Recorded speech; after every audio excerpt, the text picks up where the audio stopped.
of devolution pulsates with unmatched vigor. Our county, renowned as an agricultural hub, has always been and continues to stand as a home of prominent farmers, world record-breaking athletes, business, and welcoming people. It is a pleasure to have you all here. Karibuni sana. Today marks a significant milestone as we gather under the banner of progress, collaboration, and a shared vision at the first biannual Devolution Conference. This event is particularly meaningful as it returns to our county after impressive years of 94.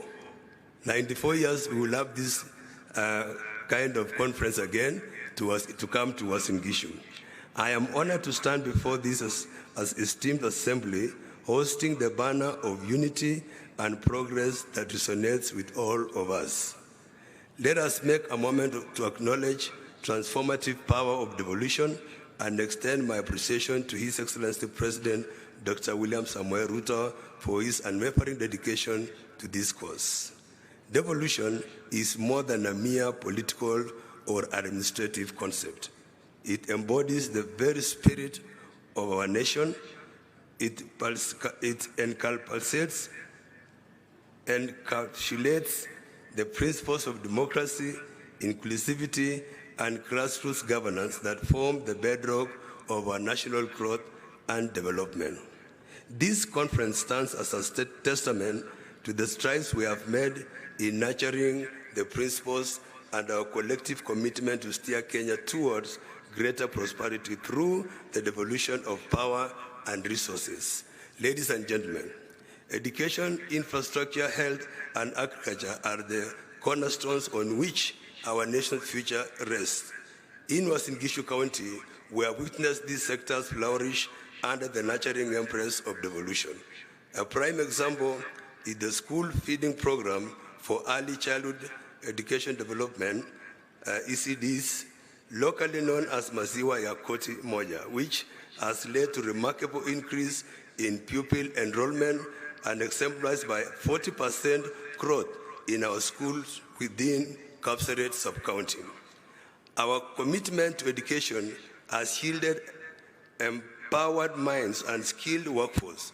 We have recently confirmed our ECD teachers on permanent and pensionable terms, which has boosted their morale. Ladies and gentlemen, our ambition extends further under the visionary guidance of His Excellency the President. The establishment of county aggregation industrial parks and export processing zones holds the promise of transforming employment and opportunities for our youth and attracting vital investments. Substantial progress has made with 135-acre piece of land earmarked for development. As we engage with prospective investors, we eagerly anticipate the manifold benefits these endeavors will bring to our county. Our infrastructure projects have redefined connectivity and accessibility. Well-maintained roads and modern transportation networks have turned Uasin Gishu County into an economic hub within the wider North Rift region. Through these investments in connectivity, we are fostering regional integration, economic growth, and efficient movement of people, goods, services, and ideas. Ladies and gentlemen, medical tourism has been a cornerstone of our county. We take pride not only in having top-notch hospitals, but also in innovative technology-backed healthcare systems. Enhancing maternal and child health services and improving disease prevention and treatment remain vital pillars in our Nguso Kumi manifesto, which is now implemented as a third county integration development plan. Our county's fertile lands have consistently yielded abundant harvests, solidifying Uasin Gishu County as the nation's breadbasket. Timely provision of essential farm inputs has ignited optimism among our farmers. This year, our fields are abundant with maize harvest and the sight of farmers proudly displaying their produce in photographs exemplifies the positive change fostered under the Kenya Kwanza administration. In the midst of our devolution accomplishments, I urge all of us to center our discourse on fundamental matter, bolstering service delivery through performance management. Devolution empowers our people, ensures equitable resource distribution, and improves lives. To uphold this noble cause, we must not merely inspire for service excellence, but it is the guiding principle for our governance architecture.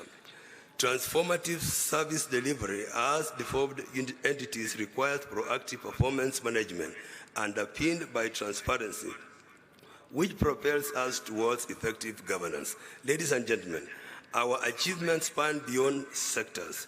Uasin Gishu County has flourished as an ideal place to work, live, invest, and explore. A secure environment, conducive business climate, and rich cultural tapestry converge to create an ecosystem that welcomes us all. Our strides in infrastructure, education, health, sports, and agriculture not only enhances citizens' quality of life, but also beckon investors and tourists to discover the myriad opportunities in our county.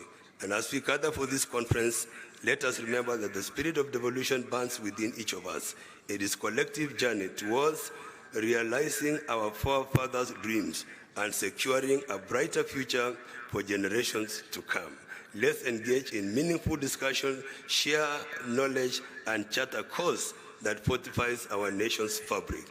To you, Your Excellency, esteemed guest, I extend heartfelt gratitude for gracing us with your presence. Together, let's continue to foster the spirit of devolution, ensuring that Kenya's path towards progress and prosperity remains unstoppable. Thank you, and may this conference resonate as a resounding success. Thank you, asanteni sana. Na niseme karibuni tena Uasin Gishu. This is a place that we prepared for you as our guest. As you move around and see the beauty of this county, you can also see the potential that you can of investment that we have in our region. We pride ourselves for our key athletes who have given us a good name. Our brand is the County of Champions. And I want to say karibuni sana to the County of Champions. Asanteni na Mungu awabariki. Before I forget, we also have some nightlife here. We have more nightlife than day life. So I want to say when you move around, just feel good, you are secure. Asanteni na Mungu awabariki.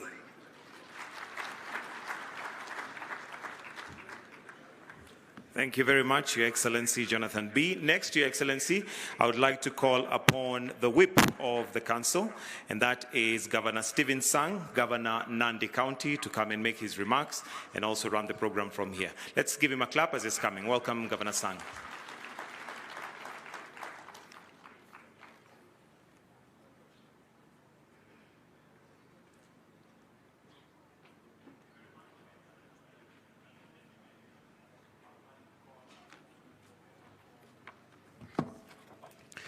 Asante sana, MC.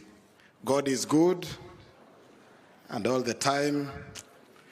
Asanteni sana. Kwanza, Your Excellency, the President of the Republic of Kenya, we as Council of Governors and the Devolution family are excited that you have joined us today in the official opening of today's Devolution Conference. Your Excellency, yesterday, we had planned some pre-devolution activities. One of them was a football match between the Senate and the Council of Governors. As agreed, Your Excellency, and by the tradition, this is always not a serious match, it's a fun match. And Your Excellency, this is, and to confirm that this is a fun match, we know football we do 90 minutes in a football match. Ours was about 50 minutes, which means 25 minutes, 25 minutes. We had also agreed that this was a fun match, but our friends in the Senate, Your Excellency, unleashed a professional team on us. And at the end of the game, we were at 0-3.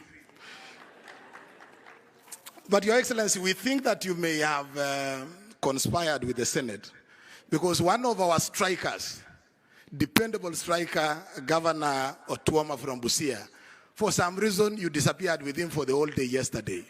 So you may, we think that you may have colluded with the Senate team, including a very dependable 2 members of our cheering squad, very noisy Governor Senator Susan Kika of Nakuru, and Governor Susan Kika of Nakuru, and SES of Embu County.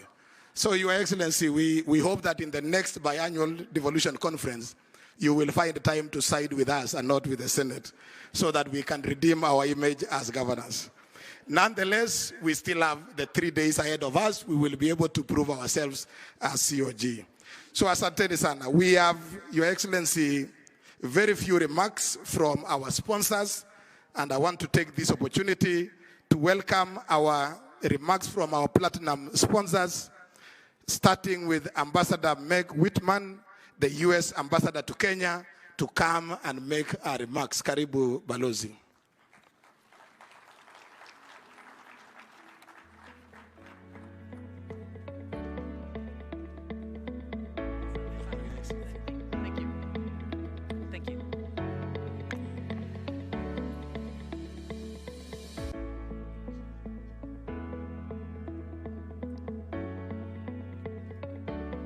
Thank you very much. Abare Saleo, good afternoon.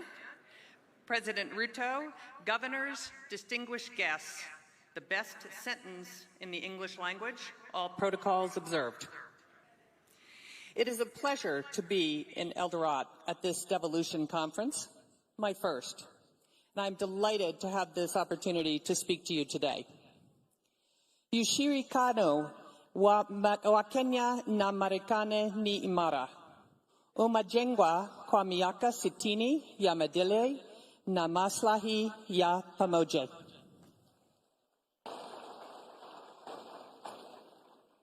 Our partnership has enhanced security and improved the lives of Kenyans and Americans. Since I arrived in Kenya, my team and I have been focused on strengthening the U.S.-Kenya trade investment relationship in coordination with the Kenyan government. The presentation that you are about to hear is one that I have given many times over the past several months to encourage businesses to invest in Africa and Kenya. I want you to hear the pitch too, and hope that you use the data for your own pitches. And I welcome you to add your county to this story. And the story is, why Africa, why Kenya, and why your county? Whether that's Homa Bay or Kilifi or Nairobi or Mombasa. Let us seize this moment to increase bilateral trade and investment to all our citizens. Now, just after I arrived, it became clear to me we needed to update the narrative on Africa. For example, when I was a CEO, I'll be honest, I probably thought about Africa 1% of the time. Many businesses I managed were elsewhere.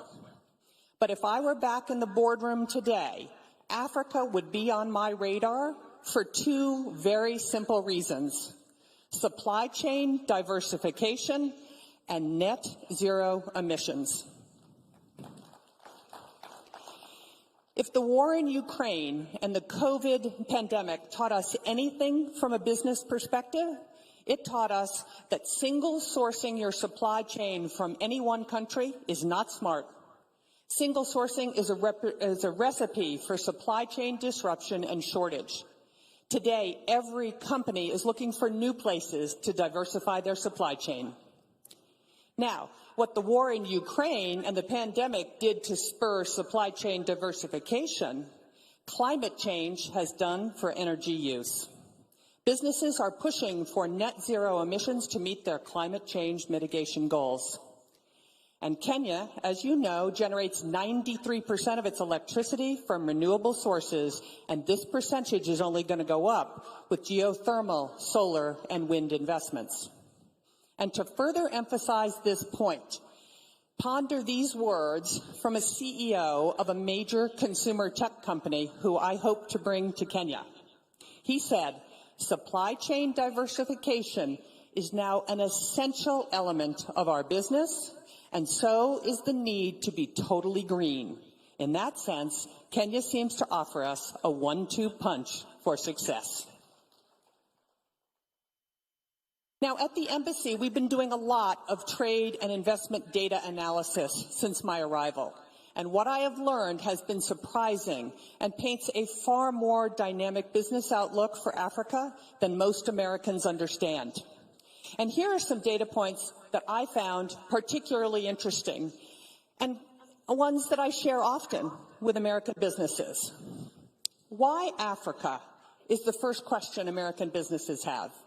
By 2015, 1 in 4 humans, a quarter of the world's population, will live on the African continent. And 1/3 of the working age people will live on the African continent. It's the youngest population on the world. 60% of the population is under 25. And in my view, Africa is the last and largest emerging market and offers the last big supply chain and consumer prospects, much like the opportunities we saw in Southeast Asia 20 years ago. Now, that's how I'm talking about Africa to U.S. businesses. Let's zoom in on how I'm talking about why Kenya should be everyone's destination in Africa. Kenya is the most stable democracy in Africa. Kenya is the gateway to the East African market of almost 500 million consumers. Kenya is the regional logistics hub. Kenya is the leading regional financial hub. And Kenya, with its Silicon Savannah and super smart engineers, is the region's ICT hub. Kenya is a leading destination for foreign direct investment and venture capital. And Kenya has a young, educated, entrepreneurial, and English-speaking workforce. Kenya generates, as I said, over 93% of its energy from renewable sources, and Kenya's largest export market is the United States. Let me repeat, Kenya's largest export is the United States, and we feel Kenya is ready for liftoff as it diversifies. Let me unpack a couple of these areas. Democracy. I arrived in Kenya days before the August 22 general elections. What I witnessed was nothing short of remarkable. Kenya held what many analysts and commentators say was the freest, fairest, and most credible election in Kenyan history. The elections were observed by international and local election organizations, and the results were upheld by the Kenyan Supreme Court, and power was transferred orderly and peacefully at the time. Now, gateway to East Africa. As I said, Kenya is the gateway to East Africa. 80% of East African regional trade passes through Kenya's Mombasa port. In addition, Jomo Kenyatta International Airport in Nairobi is the busiest airport in East Africa, served by 40 passenger airlines and 25 cargo carriers, including FedEx and DHL. Kenya also has some excellent infrastructure, such as the Standard Gauge Railway, a series of new roads, and modern ports. From a financial and technology hub perspective, Kenya is already the regional financial hub for East Africa. Several international banks have been present in Nairobi for decades, and five major global financial institutions like the World Bank and the International Monetary Fund have established their regional headquarters in Nairobi. The region's regional stock market sits in Nairobi, and the city hosts the necessary legal, accounting, and consultancy services to preserve and accelerate this.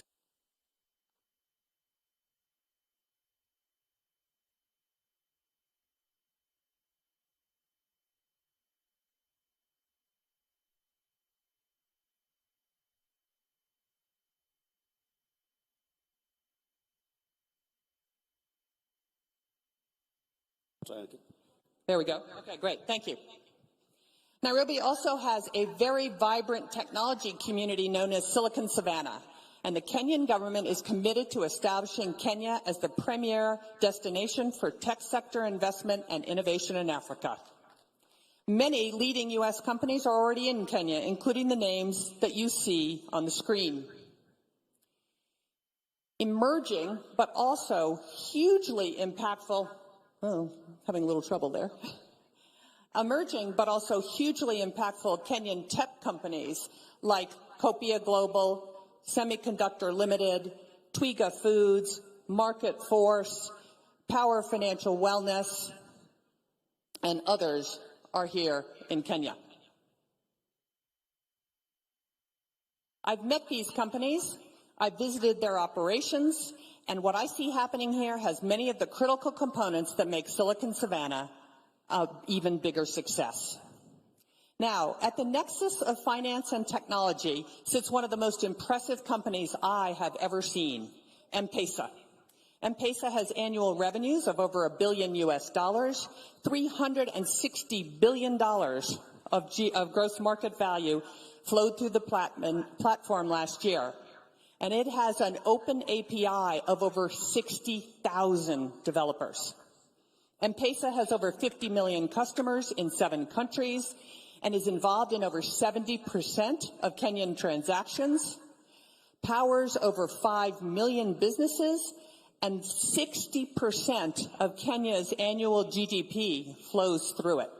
Let me say that again. 60% of Kenya's GDP flows through M-Pesa.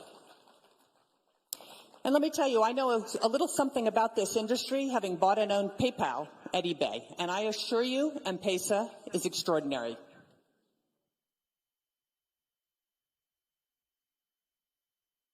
M-Pesa alone demonstrates the brilliant business minds at work in Kenya devising African solutions to global problems. Foreign direct investment and venture capital, Kenya has attracted significant foreign direct investment and is a leading destination for venture capital. Interestingly, when venture capital flows decreased 35% globally last year, total funding in Africa actually increased 8%. Even more impressive, while venture capital to Nigeria was down 36% and essentially flat in South Africa, funding to Kenya increased by 33%. You go, Kenya. Adjusted for GDP, Kenya receives significantly more venture capital than anywhere else on the continent, generating roughly triple the venture capital to GDP ratios of Nigeria, Egypt, and South Africa. Unlike its continental competitors who attract predominantly fintech-led investments, Kenya venture capital flows are more diverse, led by e-commerce and clean tech, followed by fintech, agri-tech, and enterprise investments. And what's even more unique for Kenya, in 2022, Kenyan women-founded startups raised $146 million in equity, more than any other country on the entire continent. As I said, more than 90% of Kenya's on-grid electricity is currently generated from renewable sources, primarily geothermal, wind, and solar. A great example is Kapeto in Kajiado County. It's the second largest wind farm in Kenya, proudly supported by the U.S. International Development Finance Corp and Power Africa. And it is phenomenal that Kenya has committed to reaching 100% renewable energy by 2030 and is already close to achieving that goal. From a workforce perspective, Kenya is English-speaking, has high literacy rates, and strong primary, secondary, and tertiary education systems. And every firm that I have spoken to about the quality of Kenyan workforce says this: the Kenyan workforce is their best workforce in the world. As I mentioned, in 2022, the United States became Kenya's largest export market, edging ahead of neighboring Uganda. In total, Kenya exported $890 million in goods to the United States last year, and in addition, the United States exported around $600 million in goods to Kenya. So $1.5 billion in total U.S.-Kenya trade It's fairly balanced, and it's expected to increase as the United States and Kenya negotiate a first-of-its-kind bilateral trade agreement that we hope will be done by the end of this year. And we hope this agreement will be a model for the rest of the continent once signed. So, now you know why I am so enthusiastic about the Kenyan prospects and the Kenyan investment climate. But when I talk to American investors, they have some questions, and there are room for improvement. The Ruto administration has made great strides and is committed to building a business-friendly environment.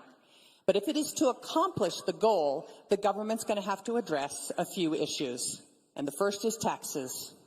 Kenya must have a consistent, transparent, and fairly administered national tax policy to attract and retain foreign direct investment and accelerate economic development.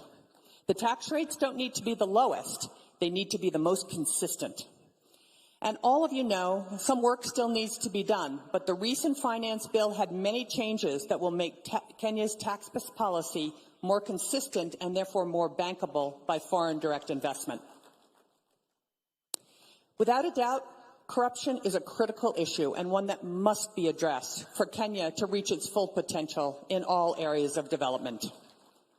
Everyone knows corruption leads to misuse of public resources, slows economic growth and job creation, and damages the investment climate, as well as undermining equal participation in the prosperity of this country.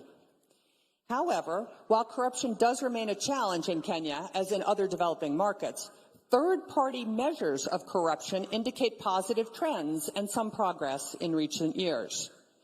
According to the United States Millennium Challenge Corporation's country scorecard for 2023, Kenya's score for control of corruption was 0.28, representing its third passing score in a row and its highest score to date.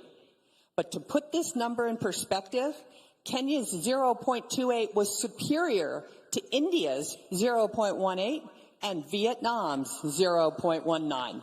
And what I can tell you is Americans don't give it a second thought to invest in India. In addition, President Ruto has cracked down on corruption, calling out government agencies that engage in unscrupulous practices and firing government officials involved. Now, I also get a lot of questions about Kenya's debt. Kenya, like many developing countries, is burdened with high debt, limiting its ability to fund public services and infrastructure in line with its ambitions.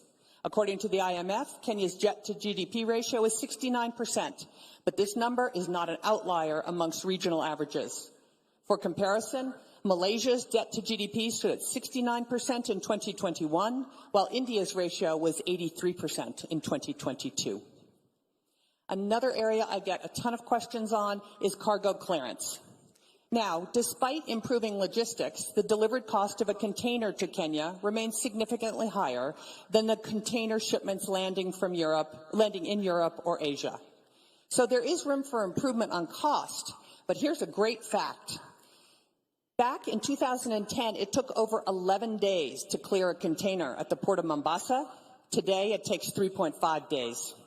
And this reduction has occurred despite cargo increasing over the past 5 years from 27 million metric tons in 2016 to nearly 35 million metric tons in 2021.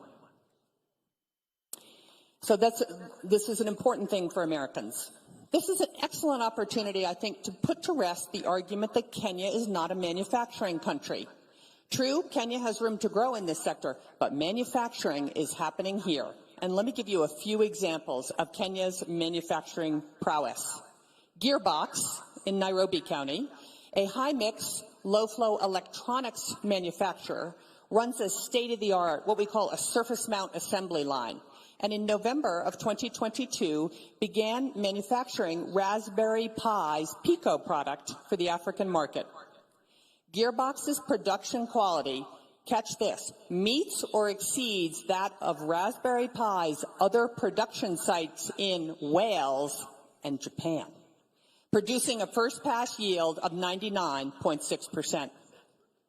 Semiconductor Technologies, a U.S.-owned semiconductor manufacturing and nanotechnology company in Nyeri County, is growing rapidly and has hired more than 80 Kenyan engineers in the last 12 months.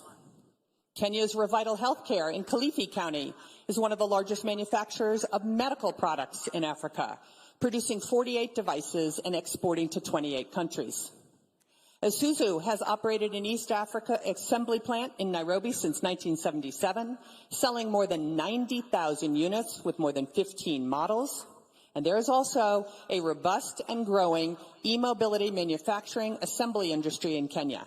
Kenya is the future for Africa's 2- and 3-wheel e-vehicles and e-buses. And lastly, when we talk about trade, we have to talk about apparel and apparel manufacturing. Last year, Kenya recorded its highest ever apparel exports to the United States, over $540 million, employing nearly 200,000 Kenyans, mostly young women. Leading U.S. apparel brands sourcing from Kenya include PVH, which includes Tommy Hilfiger and Calvin Klein, Contour, which includes Lee and Wrangler, and several more, including Walmart and Levi's. And what we hear from these brands, they want more Kenya apparel manufacturing, both because of the high quality of labor and Kenya's leadership in renewable energy. Brands are steadily moving production operations to Kenya from Sri Lanka, Bangladesh, Ethiopia, and China because of what you have to offer. And more of this is on the way. I think apparel manufacturing may be the biggest near-term employment opportunity in all of Kenya. So clearly, there is something happening here. It's abundantly clear to me, and every day I try to make abundantly clear to the international audience that Kenya is open for business. Over the past year, the Kenyan government has been implementing real measures to improve economic conditions and create a business-friendly investment climate throughout the country. Following months of deliberation and consultations with the political and the business community, President Ruto announced the following reforms at the March American Chamber of Commerce Business Summit. A consistent, fair, predictable, and enduring tax regime. Alignment of Kenya's data protection regulations with the multilateral global cross-border private rules framework. A 6-month deadline for KRA to either pay all verified tax refund claims or provide offsets. Elimination of the VAT on export services. Elimination of the domestic equity requirement for ICT companies. Removal of tax on stock-based compensation for employees of all startups. And commitment to adhere to the OECD two-pillar solution framework for digital services tax. And finally, a commitment to revitalize Kenya's special economic zones to maximize their competitiveness, and more reforms are in the pipeline. As you can see, there is so much opportunity in Kenya, and an opportunity to bring the U.S. and Kenyan businesses closer together. All of what I'm about to announce has happened in the last 12 months. In agriculture, Del Monte, the largest private sector employee in Kenya, has invested $5.5 million in a new state-of-the-art fresh fruit packing facility in Kiambu County. Kentegra, a U.S.-Kenya company on the forefront of restoring Kenya as the leading producer of organic insecticide, is building a new $15 million pyrethrum refinery in Nakuru County, benefiting over 90,000 farmers. Regen Organics, an incredibly innovative company founded by young MIT graduates, they're like 27, turning waste into fertilizer, fuel, and animal feed. They will expand their farm and organic waste collection, more than doubling their production of affordable, locally produced agriculture inputs, benefiting 10,000 farmers, and they're building a new $7 million factory that will create 500 jobs in Kakamega County. In apparel, the industry that continues year-on-year expansion, new partnerships have been launched with several leading manufacturing companies, including MAS and Mega, Coast Apparel, and UAL, and they will create at least 20,000 additional jobs and increase exports by 200 million in the next year. Many of these investments are in Machakos County. Best Corporation, also in Machakos, will launch a new apparel manufacturing facility in mid-2023 with plans to hire 2,400 new employees. And NextGen will build a state-of-the-art apparel labeling and packaging facility that has already broken ground and will be operational in September. In ICT and innovation, CCI Global, the largest business process outsourcing company in Kenya, has doubled its workforce to 8,000. In the next 6 months, they'll add 4,000 jobs in Kenya, in Kiambu County, for American clients like United Airlines, Spirit Airlines, JetBlue, AT&T, and Shipt. In energy, Malele Energy, a U.S. company, just concluded a deal to acquire part of the Turkana wind power project, one of the largest in Africa, and producer over 20% of Kenya's electricity in 2022, with huge plans for expansion. And last but certainly not least, in the medical pharma industry, the government of Kenya and Moderna finalized an agreement to build a new $500 million vaccine manufacturing facility in Kiambu County. This will be the only such facility on the African continent for Moderna and their first factory outside the United States. Moderna's investment should be a catalyst for the medical industry in Africa, producing over 500 million vaccines a year. All of this has happened in the last 12 months. So all you need to do, Mr. President, is do that again in the next 12 months. And there are more exciting developments happening every day. American sports associations like the NBA, the NFL, Major League Baseball, Major League Soccer, and the entertainment icon, the Grammys, are all currently looking for a home in Kenya. And the television and movie industries are discovering Kenya too. Everyone thinks Nigeria has the market on this, but just look at the fact that Kenya now has a Real Housewives of Nairobi.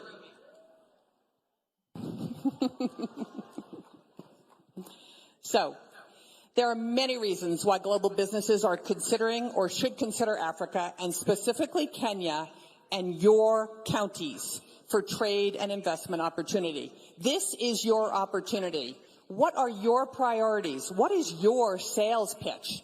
And as I said at the beginning of this presentation, when I was the CEO of HP, I only thought of doing business in Africa about 1% of the time. American companies are used to doing business with Europe and Asia. How will you convince them to make doing business in Kenya just as routine? I encourage you to take this presentation. There's no trademark on this presentation. Take this presentation and tell the story of why Africa, why Kenya, and why your county. Why Garissa? Why Mombasa? Why Isiolo? Why Nakuru? Why any county in the country? You should be able to answer the question, why Africa, why Kenya, and why your county? So to conclude, the United States and Kenya are open for business. And to quote President Ruto, Kenya means business. So we have work to do. We need to roll up our sleeves and deliver the results. The American people and your constituents deserve our best efforts to expand shared economic opportunity and growth. Asante sana.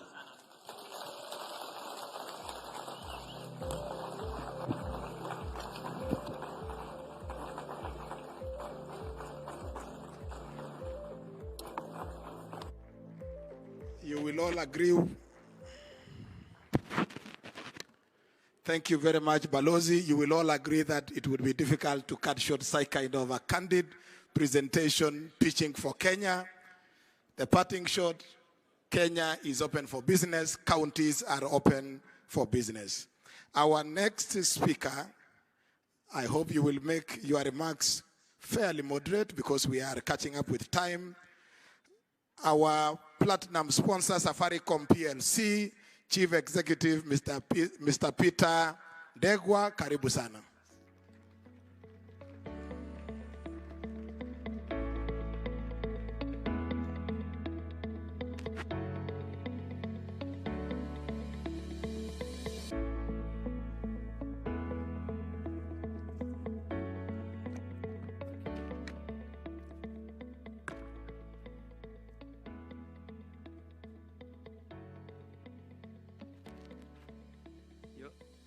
Your Excellency, how do I follow that kind of presentation? But before I start, Your Excellency, I wanted to say to Governor Sang of Nandi, in terms of the the issue of being beaten by the Senate in the football. Last night when we had the governor's evening dinner, I offered to give him a few people from Safaricom next year to play in the governor's corner so that you can win against the Senate.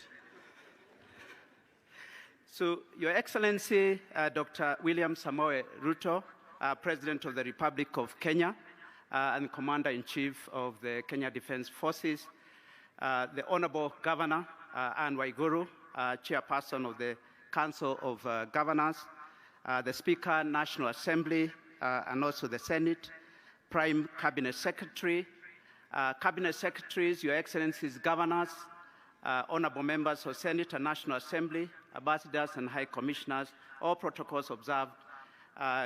Ladies and gentlemen, good afternoon. Good afternoon. It gives me great pleasure to join you at this Devolution conference as representing Safaricom, and I thank the Ambassador for becoming a Chief Marketing Officer, especially for M-Pesa. It is true that we transact about $1 billion Kenya shillings through $1 billion through the M-Pesa platform, so it is a significant part.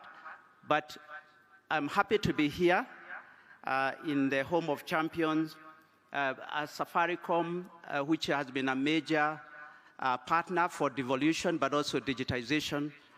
But I'm also happy to be here as one of the platinum sponsors for this conference. This year's conference marks the 10th anniversary of devolution, a feat we should all be proud of. As Safaricom, we feel privileged to have worked with the national and county governments in the devolution journey every step of the way. We are a purpose-led, Kenyan-born company that uses transformative power of technology to enable Kenyans live better lives.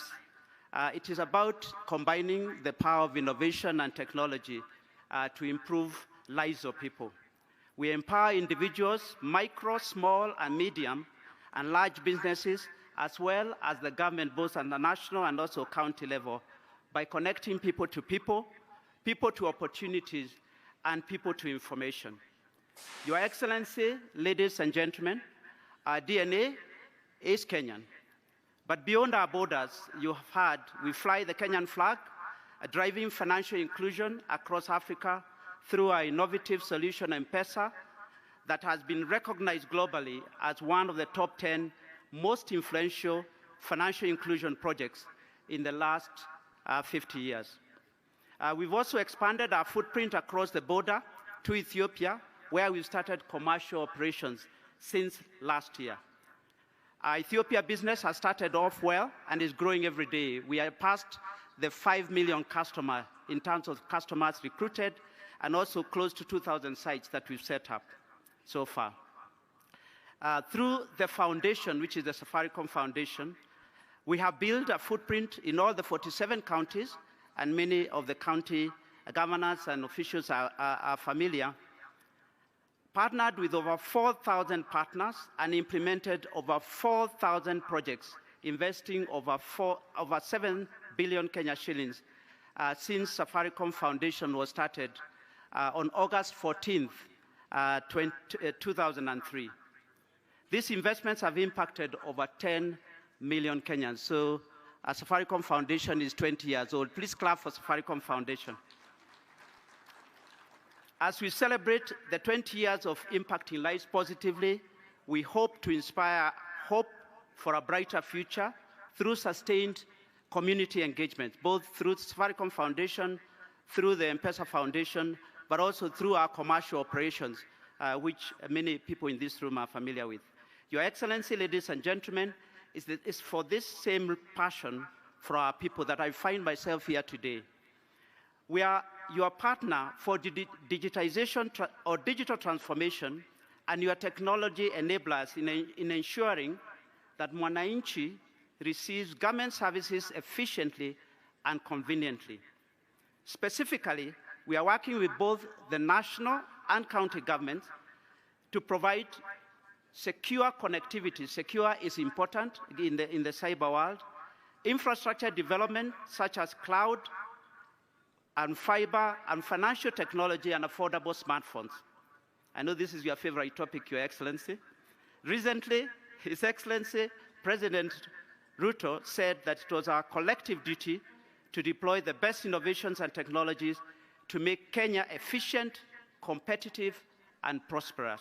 His Excellency has pronounced himself on several occasions, pledging to enhance government service delivery through digitization and automation of government services for online access. Safaricom is right at the heart of technology advancements that the country leadership recognizes as key in enabling prosperity for its citizens. We've been a partner with national government initiatives on various sectors.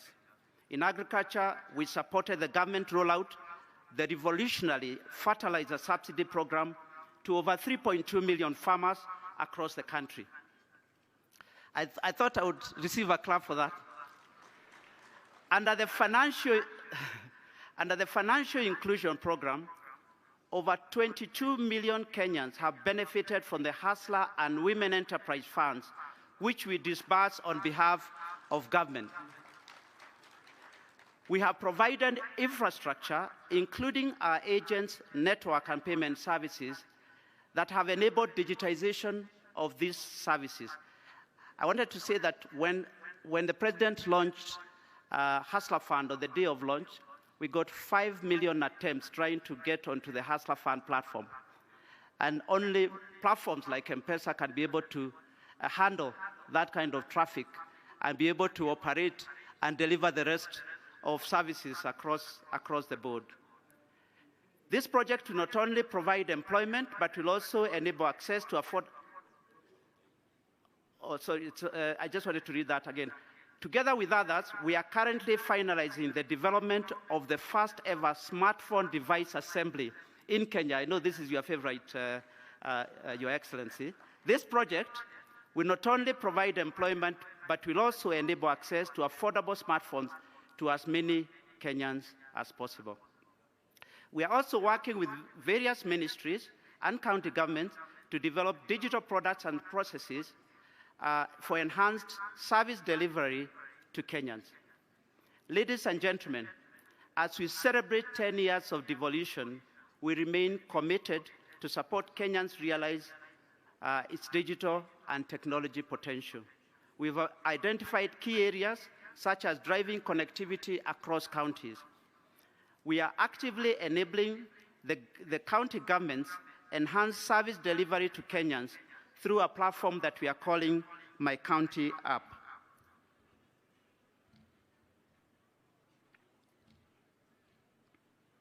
You can clap. I was trying to look for some notes. So in our engagement, I wanted to explain to you, Your Excellency, that in our engagement with the county government, we have identified one challenge we would like to address in partnership with the counties. By nature of their wide portfolio of services they offer to citizens, there are multiple technologies being adopted by multiple suppliers or providers. Hence, we are implementing a user experience initiatives that we are dubbing My County App that will allow counties to connect multiple services and multiple technologies and deliver a seamless user experience. With My County App, we can easily scale adoption of county digital services by citizens without having to launch multiple user channels. My County App is interoperable to many other government digitization programs. And there are 14 counties that have already been onboarded on My County App. We are also working with the national and county government to develop solutions in sectors such as water, healthcare, and agriculture.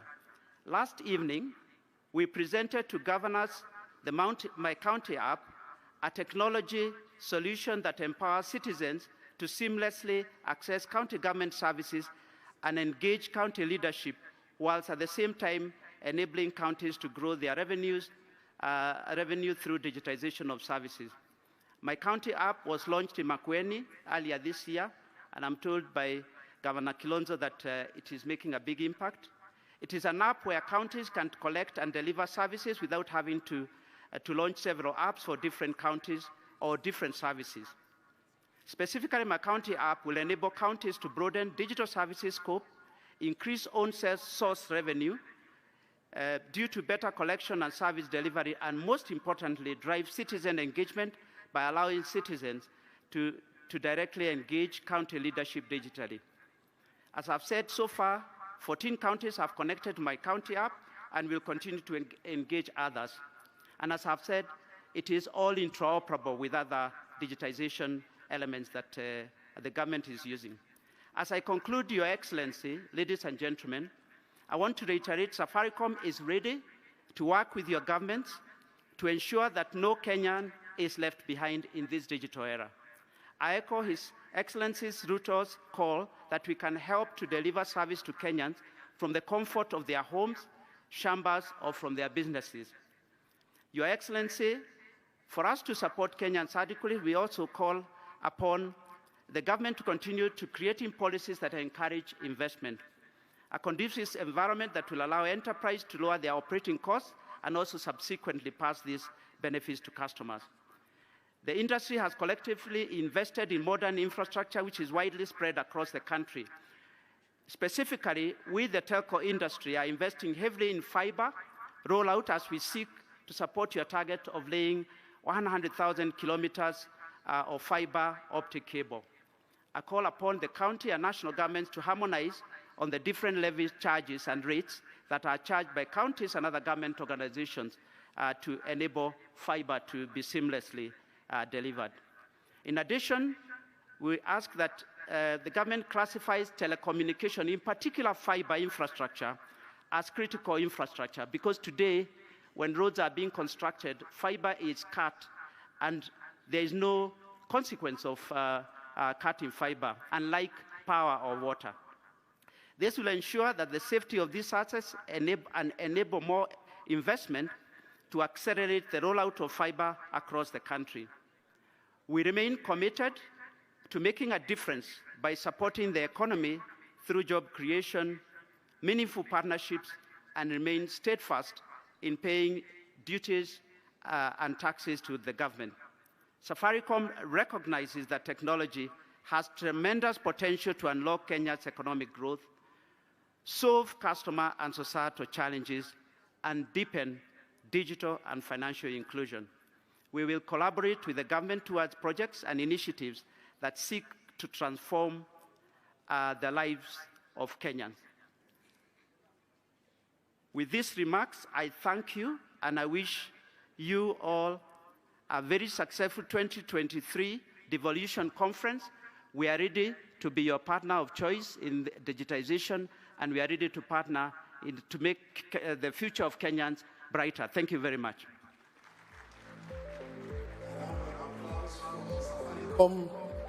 Thank you so much.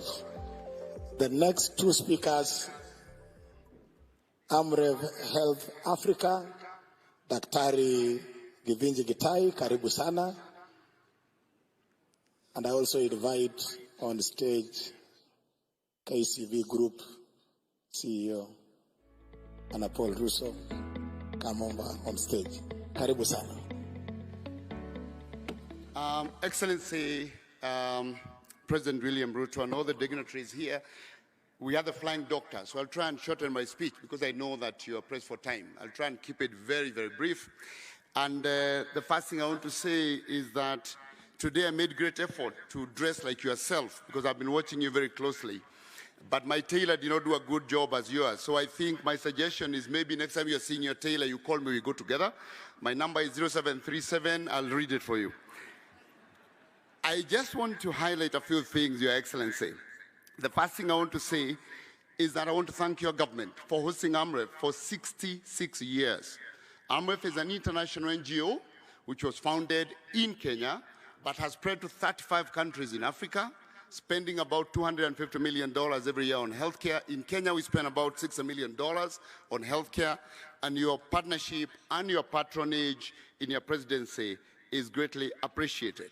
We, of course, started off as flying doctors, And that flying doctors was necessitated by absence of specialists out in the counties, by poor infrastructure. But now our flying doctor service is no longer transporting doctors to the counties, because your government's effort and the county government's effort has made sure that specialists are now available across the country in the remotest places, working very closely with the Ministry of Health. And the road infrastructure is good. We no longer have to transport a doctor by air. We can actually drive them to where they need to be. Now we are using the arm of flying doctors, Your Excellency, in doing referral, emergency medical referral for the police, for individuals from poor communities, transporting them for higher care where they are needed. But secondly, and most importantly, we are also, as arm of flying doctors, transporting patients into Kenyan hospitals, enabling medical tourism into this country. Every year we bring close to 500 patients into Kenyan hospitals. The next thing I want to talk about is that we have, over the longest time, worked with all 47 counties. Our focus has been to build primary health care, and now with your agenda of primary health care networks, working with the Ministry of Health, we're enabling about 22 counties to achieve their primary health care network. We are working with the Ministry of Health to enable registration of over 100,000 community health promoters, and we continue to support your agenda to achieve this. In doing so, we are establishing Kenya's largest primary healthcare university. AMREF is spending $50 million, Your Excellency, between this year and next year to build the largest primary healthcare hospital, training nurses, university nurses, community health extension workers, midwives, physiotherapists, and we'll be coming to you at the launch, and we'll be coming to you also for the charter. Right now, we have over 3,000 students in our university environment.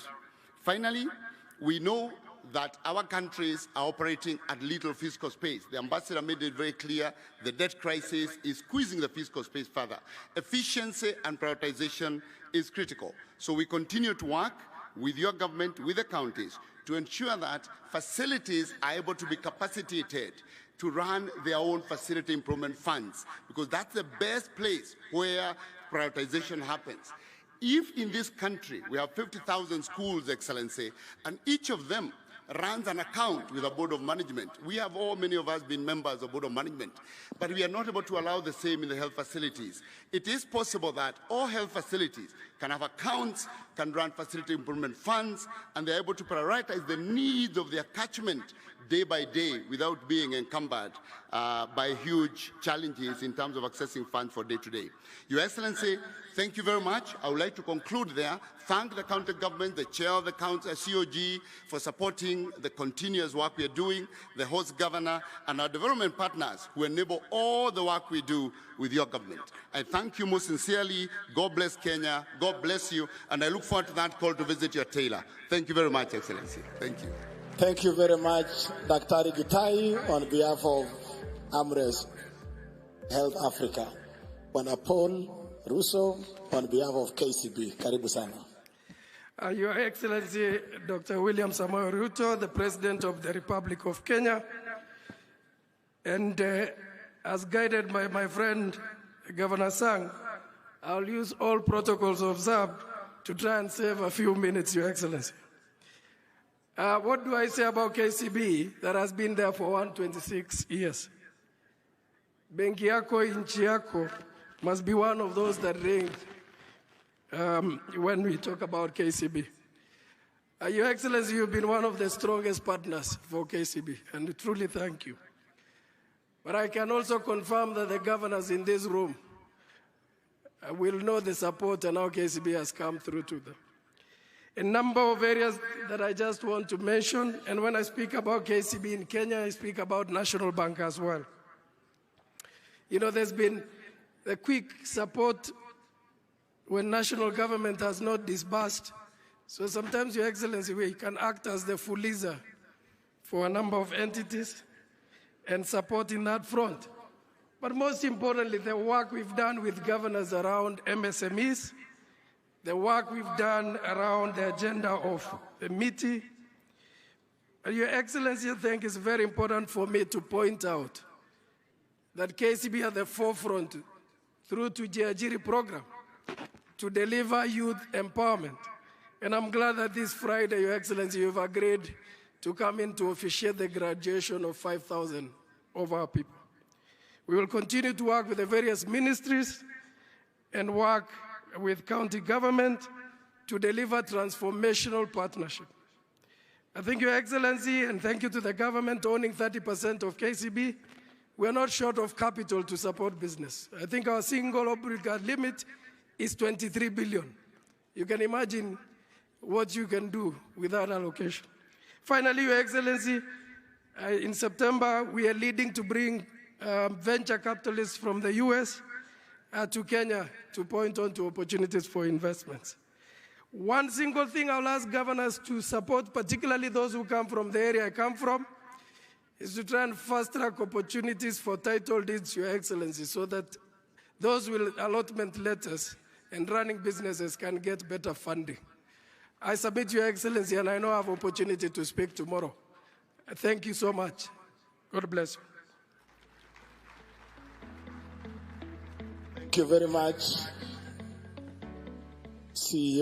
Group CEOs of KCB.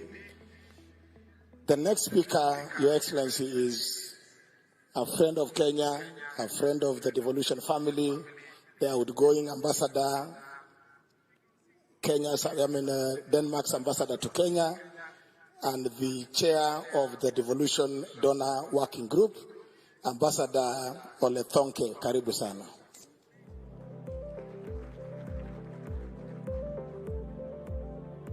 And as the ambassador comes, we have reorganized the program in order to save on time. The presentation by the PS, Teresia, will be done tomorrow. The presentation by Ahmed Abdullahi on the resolutions of the 7th Devolution Conference will be done tomorrow. Also, the presentation of the resolutions of the Children's Conference will be done tomorrow. So those 3 items are off the program for now. Karibu Balozi. Thank you so much. Your Excellency, Presidents, all protocols observed. I looked at the list of speakers, and now I understand it's shortened a little bit, but then it reminded me of my favorite band making music here in Kenya, Sauti Sol, and one of their greatest songs is called Short and Sweet. I will try to do that today. Listening to my American colleague and her presentation, I also thought of changing the title of my presentation today. Instead of Why Africa, Why Kenya, mine will be Why Kenya, Why Devolution. First of all, it's a great honor for me to speak on behalf of development partners. I've learned from the host governor, Jonathan B., that this is the county of champions. But if I was to name a country of champions in terms of devolution, that would be Kenya. You have in 10 years built up a huge devolved administration from scratch, which is for me really a remarkable achievement. And what I have witnessed working with devolution right from the beginning is that very, very soon there was this spirit of family in terms of devolution. Everybody came together, worked together despite political differences, finding solutions and really trying to move forward services to the people in the different counties. Furthermore, I also noted when I was present at the elections in 2012, a lot of politicians, they wanted to become senators. They thought that was the thing at that time, whereas not as many were that interested in becoming a governor. That is very different today. Not that senators are not important, but I think the interest and the competition to become a governor nowadays, for me, really is a signal of how devolution has transformed also politically Kenya. Also, speaking to a lot of voters going into the elections last year, a lot of them, they said, yeah, we are not sure what we will vote for at national level and for our National Assembly, but for my MCA and my governor, That is so important for me. So for me, that's part of the story of the success of devolution in Kenya, bringing the resources and the decisions closer to the people that are affected by that. And we have seen amazing results, I believe. We have seen much more equal development all over Kenya. We have seen citizens' participation, which is crucial. We have seen huge investments in the health sector, in water, agriculture, roads, etc. And I also witnessed during the drought due to the climate change the last couple of years, the way that a lot of the county governments really engaged in climate change. For me, is a clear signal that the notion that climate mitigation, you need to deal with that at a global level, but climate adaptation, you need to deal with that at a local level. So for me, devolution in Kenya has really been a game changer.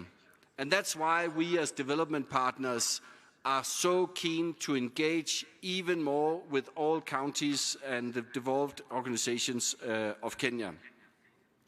There's a couple of things to move forward devolution even further in Kenya. First one, we have discussed so many times that if the counties do not get the money, the resources in time to spend them before the financial year ends, nothing will happen. And I'm so happy to learn that this year, the new government and you, Mr. President, that you were able to actually send the money already the 10th of July to the counties to make sure that those monies start working immediately. For us development partners, unfortunately, our funding needs to go through the annual county additional allocation grants, and that needs to be passed by both Senate and the National Assembly. And that process somehow is cumbersome. We've discussed at length. I really hope that you will be inspired by the executive and get those money out working very, very soon. We are actually talking about development partners funding of around 33 billion shillings. Secondly, we must ensure that corruption does not happen at county level. That has always been the argument against devolution, that this will just devolve corruption in Kenya.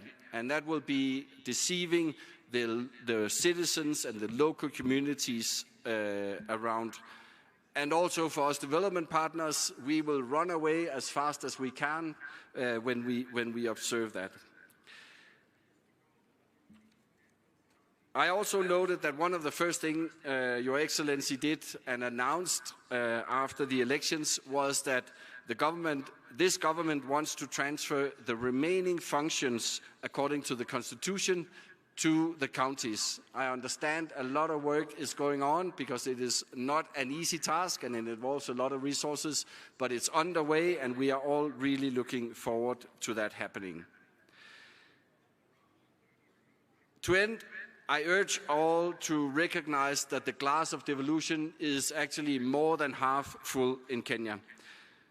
Both central and devolved level needs to work together, and they are, to fill that glass even further.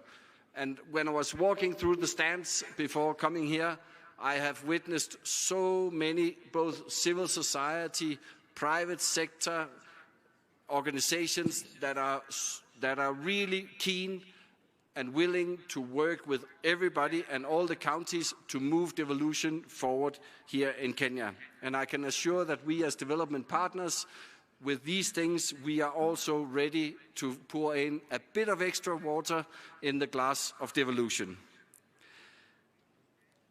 This will be actually my last public speech in my tenure here in Kenya. I really want to thank everybody that I've worked with around devolution. It has really been an honor and a privilege for me, and I wish you all the best of luck. I will follow what's happening in Kenya from a distance. Thank you so much. Thank you very much, Balozi.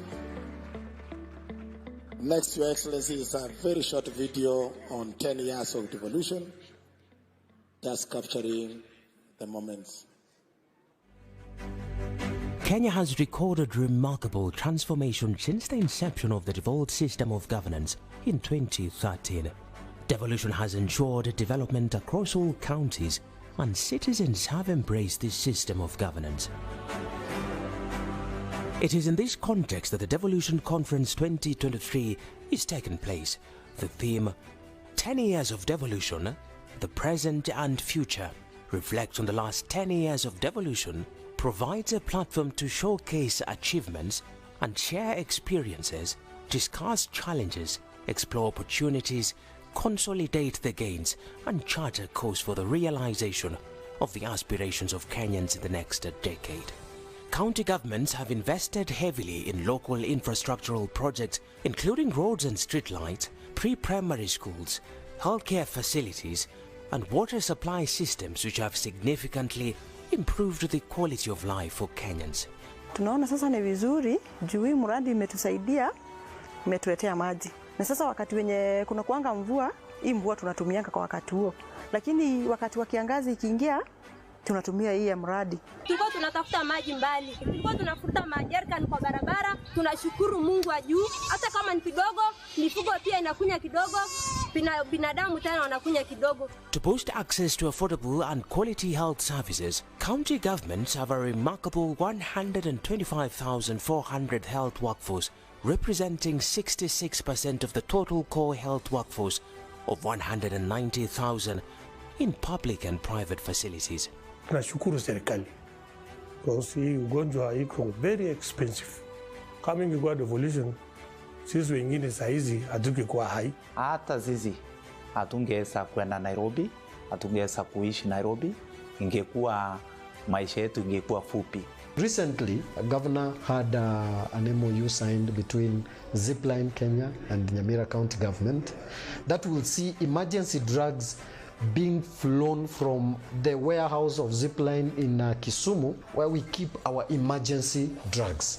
A priority for any county, really, because it will save lives. If you have to deliver blood or antivenom when you have a snake bite in a rural village. Agriculture, a fully devolved function, is the backbone of Kenya's economy.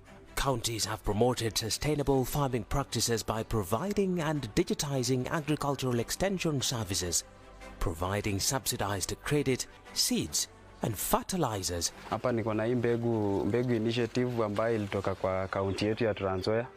Naona hii mbegu tumefurahia kabisa. Naona mahindi imeenda juu kabisa na iko na afya mzuri, imegrow haraka zaidi. Tunashukuru county government na Kericho kwa kuwa wametuwezesha kutupandia nyasi, na wakati huu mnaona mmechukua hii yenye wanatusia at subsidized price. The farmers are being helped to grow more coffee bushes, and they are getting the coffee seedlings at a low cost because it has been subsidized. Tuko na miaka mbili nianze nilime hii sweet potatoes. Hii ametusaidia sana kwa kusomesha watoto wetu, kulisha. Na team harvesting marriage manomea na yuto moromo okahinya na yudo pesa moromo pesa manongeko onwankan gitinda deke college emanomia mor mar medo pidorech emia amake mutegno. The livestock sector has recorded tremendous growth over the last 10 years. County governments have successfully vaccinated 2,673,486 animals, procured 87,920 straws of semen, and distributed 336,667 chicks in the last 1 year alone. Nashukuru Mungu ameingilia kati, hata wametujengea slaughterhouse. Kwa hivyo sasa tutakuwa tunapata mahali pa kuuza, pa kupeleka kuku zetu. The construction of markets and trading spaces and expansion and renovation of existing ones have all been achieved under devolution. Before tulikuwa tunafanya biashara yetu katika open air market yenye tulikuwa tunanyeshewa vitu zetu zilikuwa zinaoza, mboga nazo zilikuwa zinachomwa na jua sana, lakini wakati wa devolution ilipokuja tumejengewa, tuko na kabro, tumetoka kwa matope, enyewe hata hatunyeshewi. In education, county governments have given a new lease of life to early childhood development learning and vocational training centers. The ECD centers are now fully integrated into the basic education ecosystem, with over 40,000 teachers employed by the county governments, something that was only a dream 10 years ago. Nilikuwa napata 2,000 na si kwa jumla, nilikuwa napatiwa kama 200 leo, 100, lakini tangu our excellence aingie kwa kiti, sisi walimu wa ECD tumepata mshahara ambao unastahili. To further improve access to ECD services and the overall health of the learners, county governments have invested in school feeding programs to ensure that learners get at least a meal a day. The vocational training centers are growing in stature, empowering the youth with technical skills to prepare them for the job market and promote entrepreneurship. When I come here, I don't know anything, but I have run in weekends. I go outside and search for a customer who will be installed electrical. County governments have facilitated the development of county and urban spatial plans and established over 100 urban governance and management institutions, including cities, municipalities and towns, which play a major role in the actualization of the affordable housing agenda. This job here has employed a lot of people because of the devolution. If it was not a matter of devolution, we couldn't have this project here. The tourism sector is a major domestic and foreign exchange earner. County governments have invested heavily towards the development of tourism products and in maintaining and renovating tourism and natural attraction sites to retain Kenya as a competitive tourist destination. There was that conflict where we are losing the pasture for animals because this place was used for grazing by the locals when there was a drought. And when the county government came upon devolution, arrival of devolution, it took it to 10%. That money is used by the community to assist parents and their children paying school fees. We have come from Nandi County to Baringo County to see flamingos, legs and other wild animals that we don't know. Devolution has enhanced the participation of the citizens in local governance. Decisions at the county level are made following a comprehensive consultation process through various platforms. The county assemblies continue to play critical roles of representation, legislation, and oversight of the decisions made and programs run in the counties. The Senate, on the other hand, has the duty to protect the interest of the county governments at the national level through legislation and passage of laws that are critical for county operations. There is a robust engagement between the Council of Governors and the Senate, and the collegiality between the two institutions can only grow stronger. The Presidency has renewed the desire to grow the devolved system of governance. Timely disbursement of funds to counties and commitments to empower devolution, as envisioned in the Constitution, have been pronounced, giving hope to the larger devolution fraternity. Mimi niliahidi ya kwamba we support devolution because we know what devolution can do. 10 years of devolution has placed Kenya in a trajectory of holistic growth. This conference brings us together as a country to reflect on the 10 years and embrace more strategies that will meet the aspirations of the citizenry, offering them more optimism of a great Kenya under devolved unit. Ladies and gentlemen, welcome to the Devolution Conference 2023. A round of applause. 10 years of devolution. Next, Your Excellency, remarks by the National Assembly Speaker, remarks being made on his behalf by the Deputy Speaker, Honorable Gladys Bosch-Shonei. Karibu sana.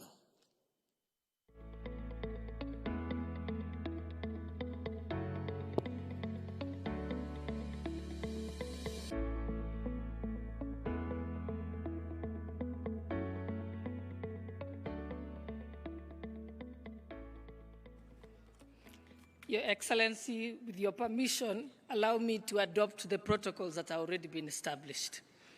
I think after listening to Balozi, Megan, I thought we should, everything had been said. So I'll go straight to this speech. I'm reading it on behalf of the Right Honorable Speaker of the National Assembly, Dr. Moses Wetangula.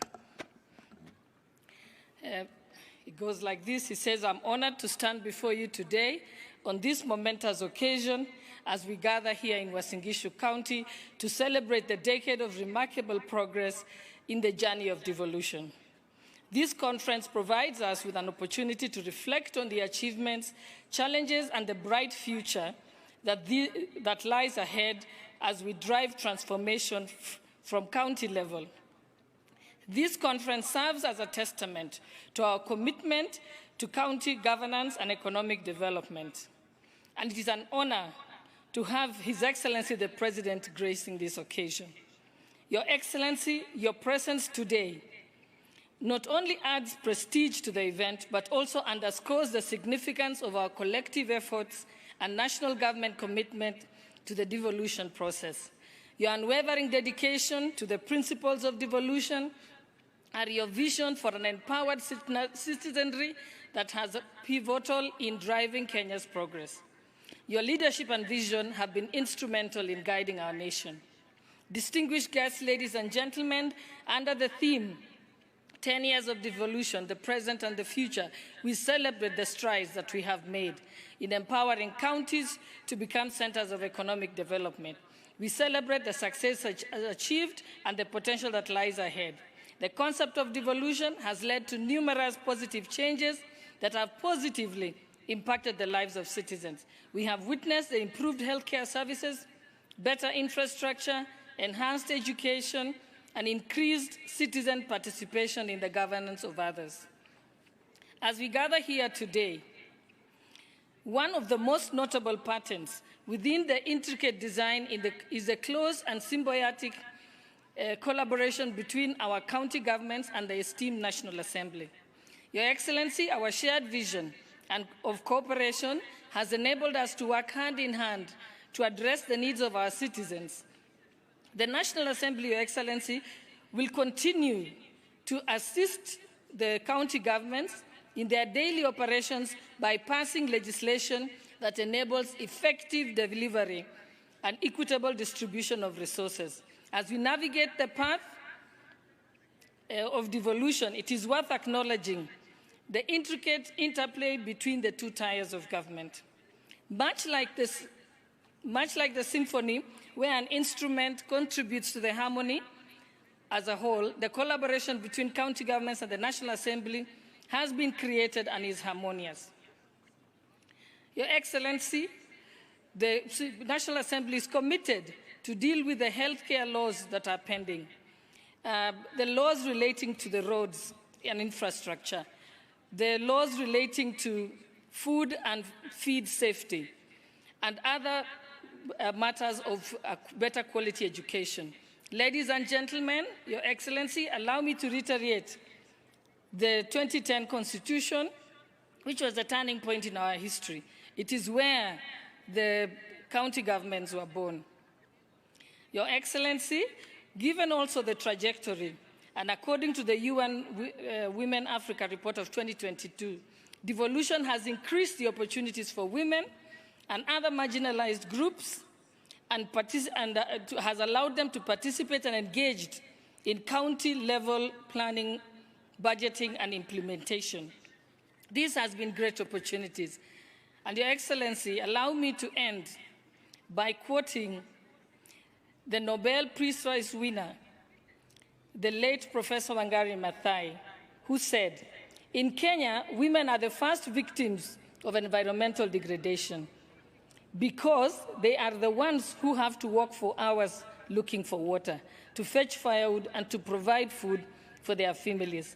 Given this, I'm confident that the woman today is now has emancipated the degradation courtesy of, the women today have been emancipated from degradation courtesy of devolution programs." And with that, We thank you and wish you fruitful deliberation. Signed by Dr. Moses Wetangula, Speaker of the National Assembly. Thank you.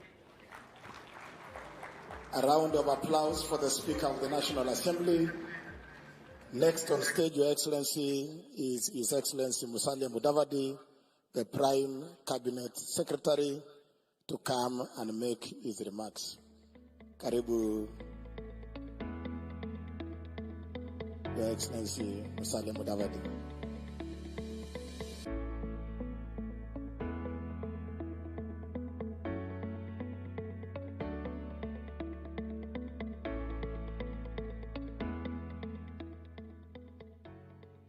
Your Excellency, the President of the Republic of Kenya, distinguished governors of all our 47 counties, ambassadors, high commissioners, cabinet secretaries, principal secretaries, ladies and gentlemen.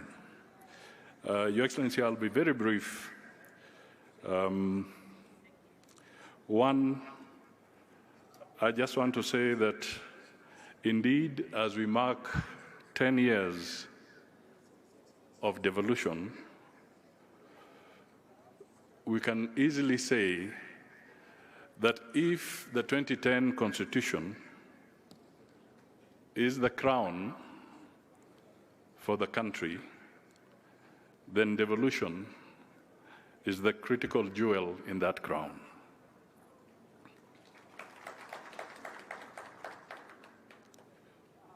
Your Excellency, as I listened to the various presentations, but more so from the US Ambassador, I can only say thank you for pitching for Kenya. You have indeed pitched so firmly for us.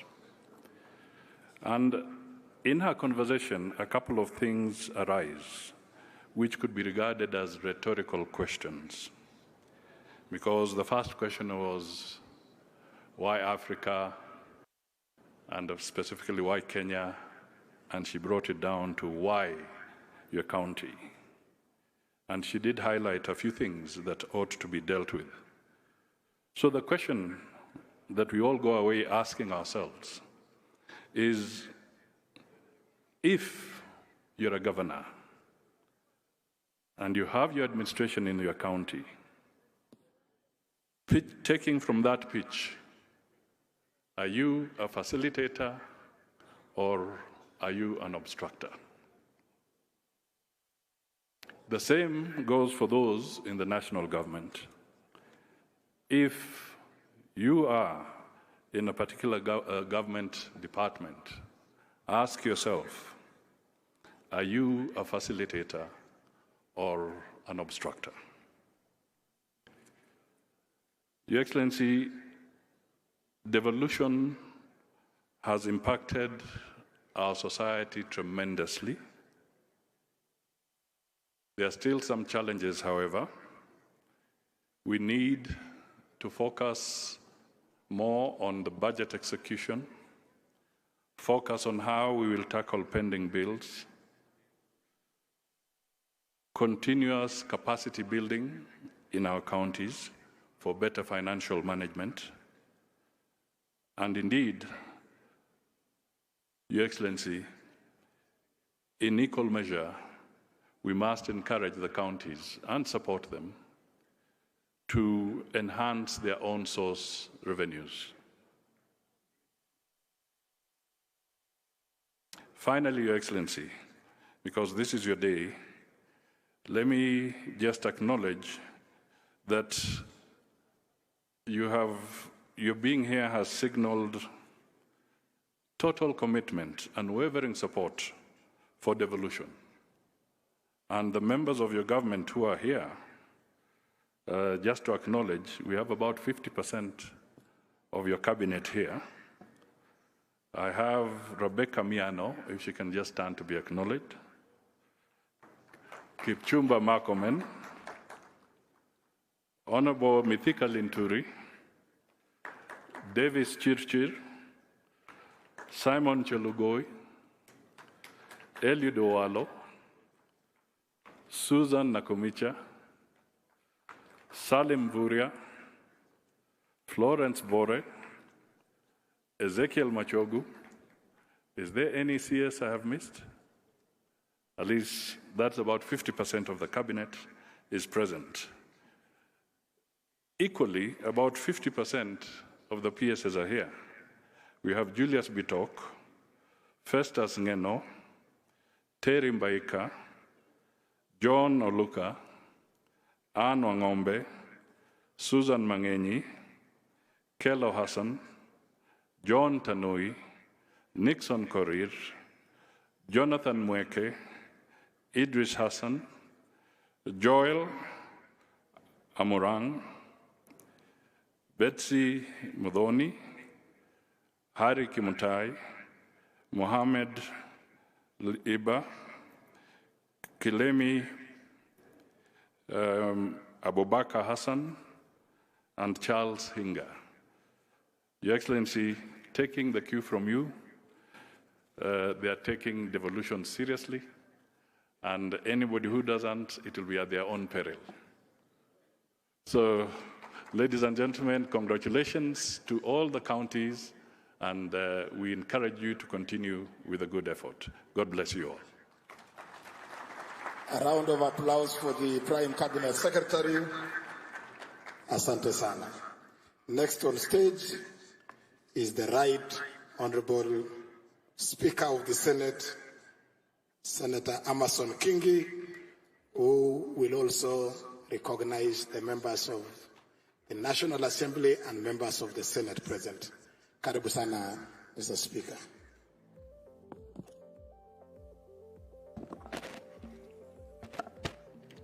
Your Excellency, the President of the Republic of Kenya, Dr. William Ruto, allow me to adopt the protocols as cited by the speakers who spoke before me. And before I make my remarks, Your Excellency, allow me also to recognize the presence of senators from the Senate. I will, because of time, maybe I may not be able to introduce them individually, but I will ask them and request them to be upstanding so that they can be acknowledged.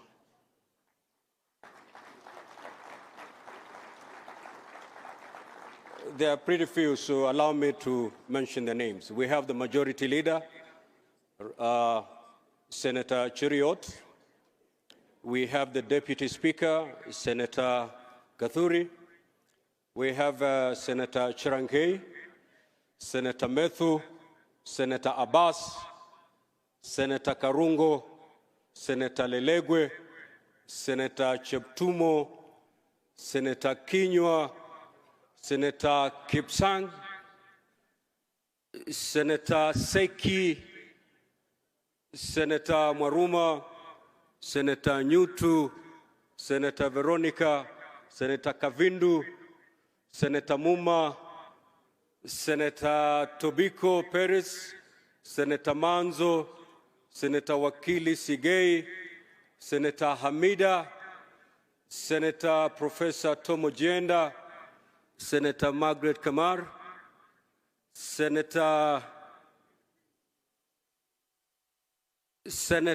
Lominen, Senator Murgo, Senator Mofire, Senator Miraj, Senator Montet, Senator of Lamu Kamau, Senator Wakili kutoka Kwale Chimera, Senator Boy, Senator Faki, Senator Mbugwa, Senator, the Chairman of Park Moses Kajwang, Senator behind there, Senator of Busia. Yes. Well, I don't need to introduce him, Your Excellency, for reasons better known to all of us. A wonderful gentleman. Senator Boni. You know, my specs are letting me down. Senator Boni, yeah. Senator Obur, the youth leader in the Senate.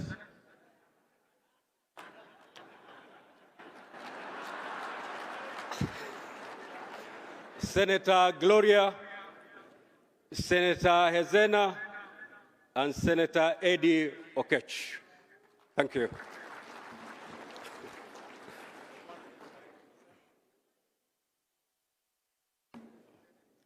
Oh, Senator Alan Chisang here. Thank you. Your Excellency, indeed it is my honor and great privilege to make my remarks at this very important occasion, the official opening of the Devolution Conference 2023.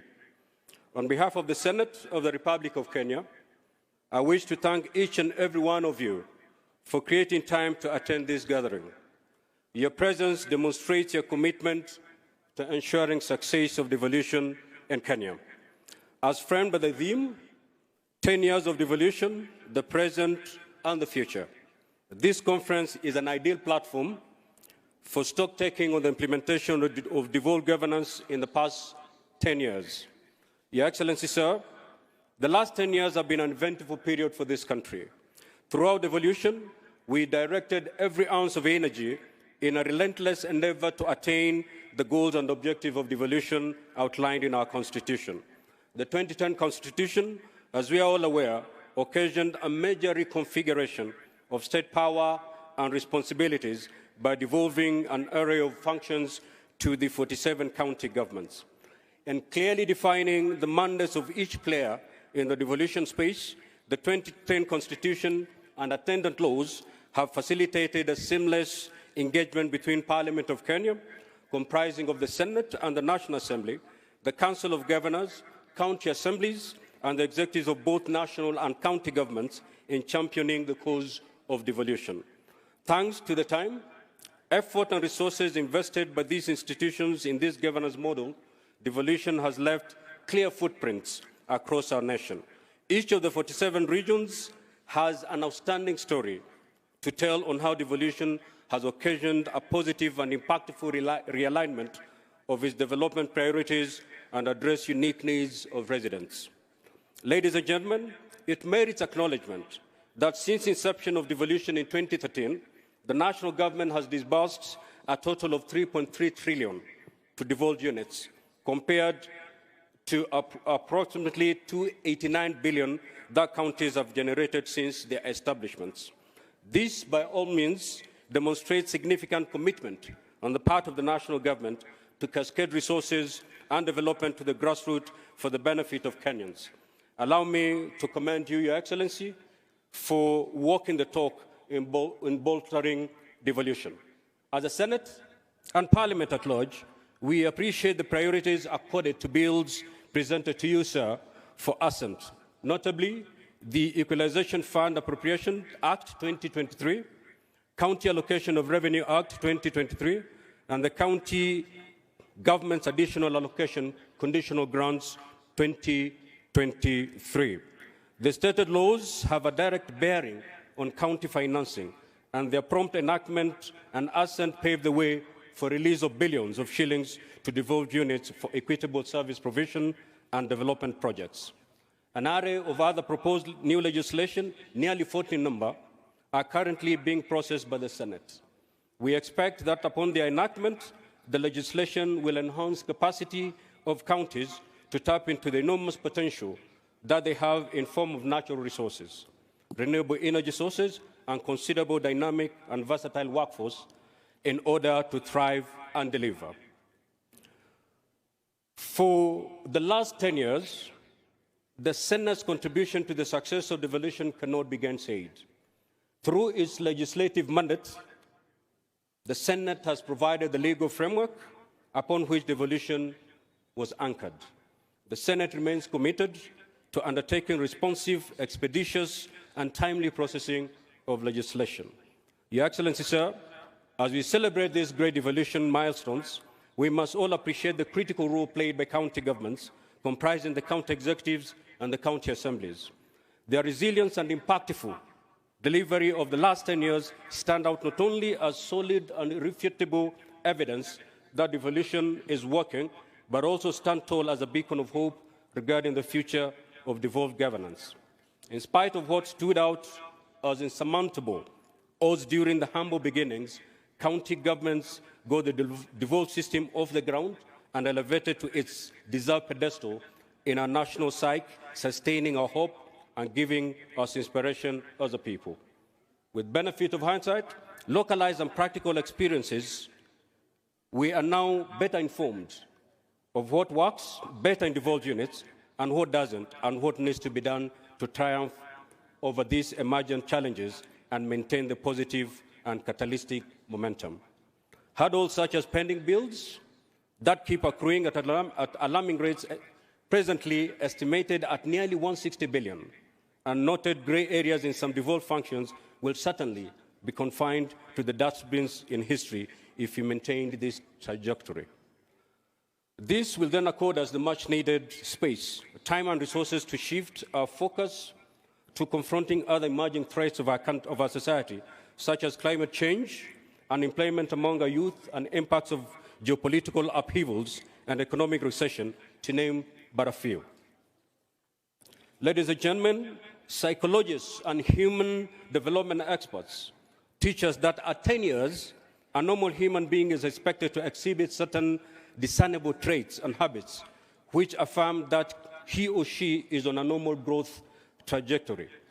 They tell us that milestones at that age reflect a marked growth of independence, especially from the parents, formation of healthy relationships, ability to resist negative peer pressure, assumption of some sense of responsibility, and capacity to make better choices, among other vital traits. In my considered view, this analogy best illustrates where we are as a country on matters devolution. After 10 years of practical implementation, all signs are clear that devolution is now ready for a completely new course in enabling and fulfilling the dreams of Kenyans. As a country, we now expect to see more assertive, accountable, transparent, and resilient devolved units that manifest some level of independence from the national government. We yearn to see counties aggressively pursue more beneficial partnerships, networks, and collaborations, adopt a keen sense of responsibility in pursuit of their goals and objectives, as well as acquire capabilities to make their operations and activities self-sustainable. To this idealism and into realism, I challenge devolved units, with the support of all other partners, to embrace new approaches and models in executing devolution. Counties should be ready to explore and adopt novel and more innovative ways of raising on-sales revenue to avoid the over-reliance of the national exchequer. Counties must also be inspired to take advantage of the regional economic blocks for shared economic opportunities and growth. To deepen accountability, which is a key ingredient of good governance, county governments must be ready to come up with more stringent measures to curb corruption and ensure county resources are used for the intended purposes and for the benefit of Wananchi. It will be a big win for devolution if devolved units moved fast to seal accountability loopholes, as periodically flagged by the reports of the Office of the Auditor General and also reports by the Senate committees on PIC and PAC. Your Excellency, as I conclude my remarks, I wish to reiterate that attainment of the great goals of devolution going forward will require more than the work of a single institution. Tapping from my 10-year experience as a governor, and now in my capacity as the Speaker of the Senate, I know for a fact that it will take a collegial and partnership-oriented approach to propel devolution to the next level. I urge county governments to add impetus to the thriving partnership with the national government for enhanced capability, especially in the delivery of targets in capital-intensive areas such as housing, health, trade, investments, and agriculture. For all of us,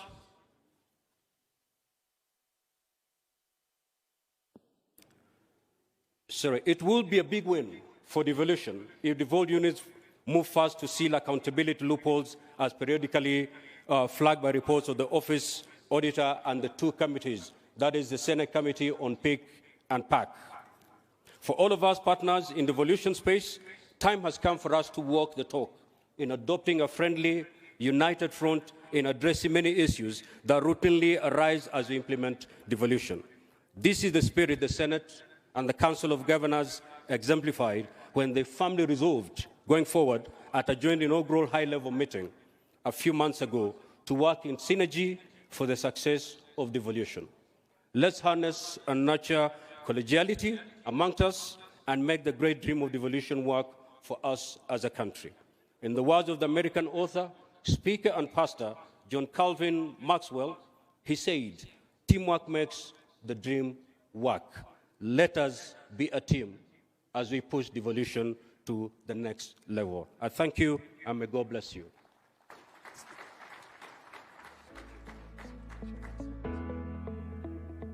We also have the members of the National Assembly. Please be upstanding so that we acknowledge your presence. Members of the National Assembly. Those are the members of the National Assembly. I may not have your names, but we welcome you to the Devolution Conference 2023. And thank you for finding time to come to be with us. Thank you. Asante sana, Mr. Speaker, sir. Finally, I want to take this opportunity to invite the Chair of the Council of Governors and the Governor for Kirinyaga County to come and make the remarks and introduce or recognize all the other invited delegates and guests. Karibu sana, Madam Governor.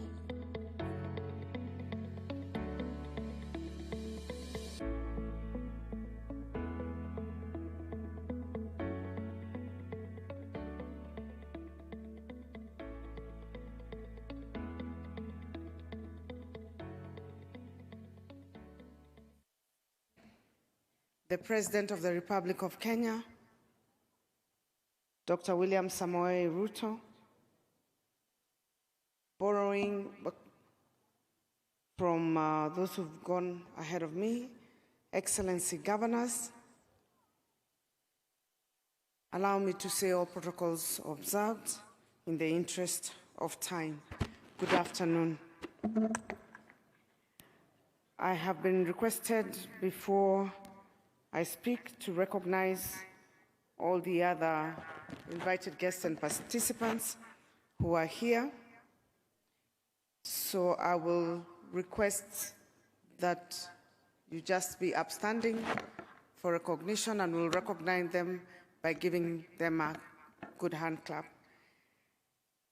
Would request all our development partners and all the staff from development organizations to kindly stand up for recognition. Kindly give them a round of applause.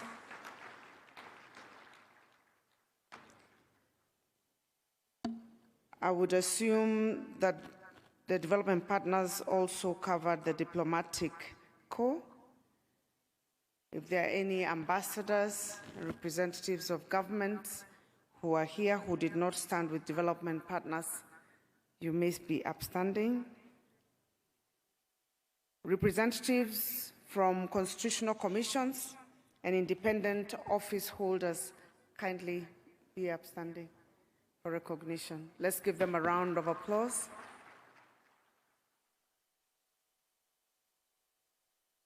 All county assembly members from all the 47 counties would like to recognize you, especially in your role that you play in devolution. Kindly, you may be upstanding. Wow. Let's give them a better round of applause. They're almost half of the room. Karibuni sana. All the speakers of county assemblies who are here, kindly be upstanding.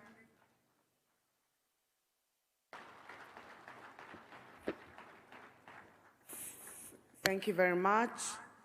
and all the deputy governors who are representing all the counties. Excellent. I think all of them are here. And before I go to the governors, kindly excuse the mix-up of my recognition. All the CECs and CEOs from the 47 counties and any staff of county governments, kindly be upstanding.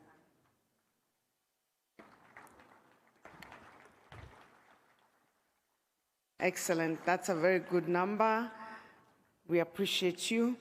And finally, I would like to recognize my colleagues who are here. We are the hosts of the conference. I will ask them to be upstanding, and I'll try as much as possible without my specs to see who's there.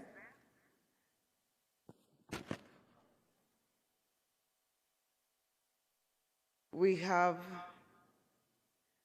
the Governor of Uasin Gishu, Governor Jonathan B. Vice Chair, Governor Ahmed Wajir,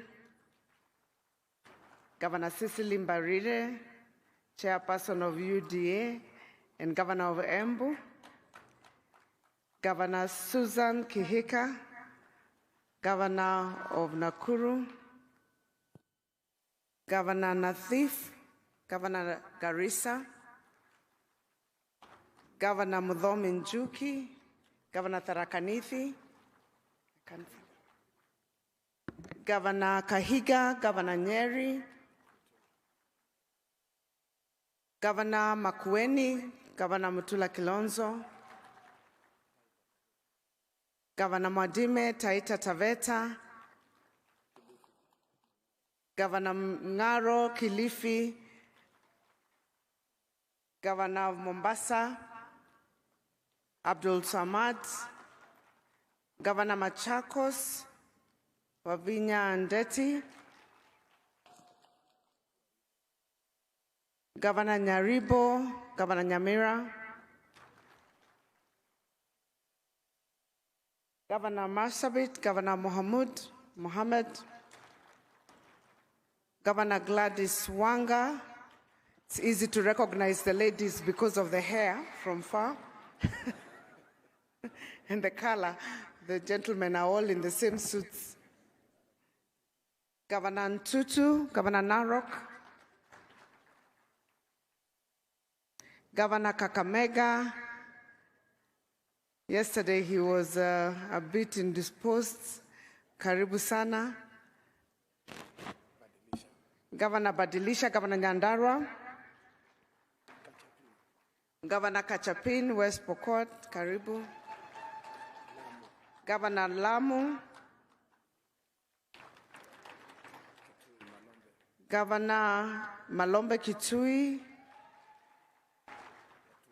Governor Otuoma, Governor Achane, Kwale,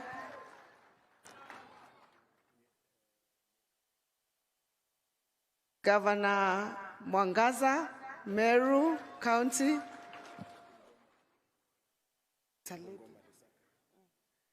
Governor Bungoma, Lusaka, Governor Mandera, Governor Khalif, Governor Baringo, Governor Cheboy,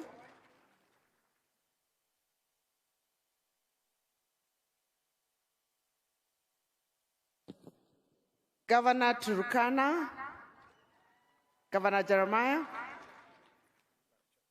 Governor Barchok, Governor Bomet, Governor Samburu, Lelelit, Governor Migori,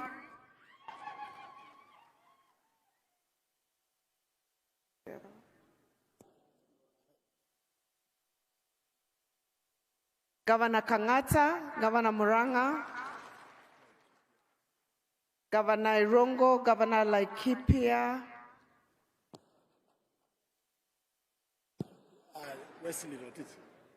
Governor Wesley Rotich. Sorry about that. Governor Mtai Kericho.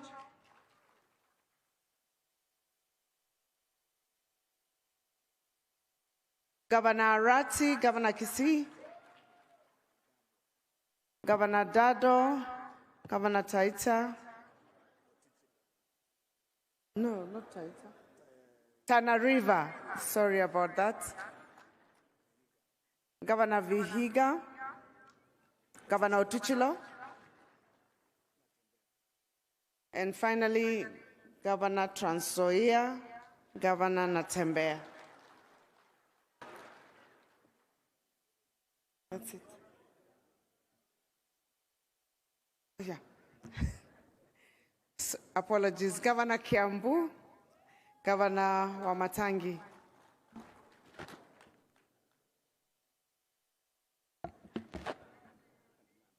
And of course,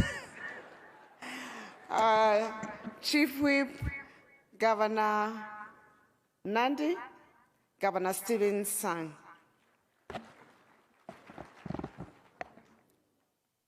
Thank you, Your Excellency.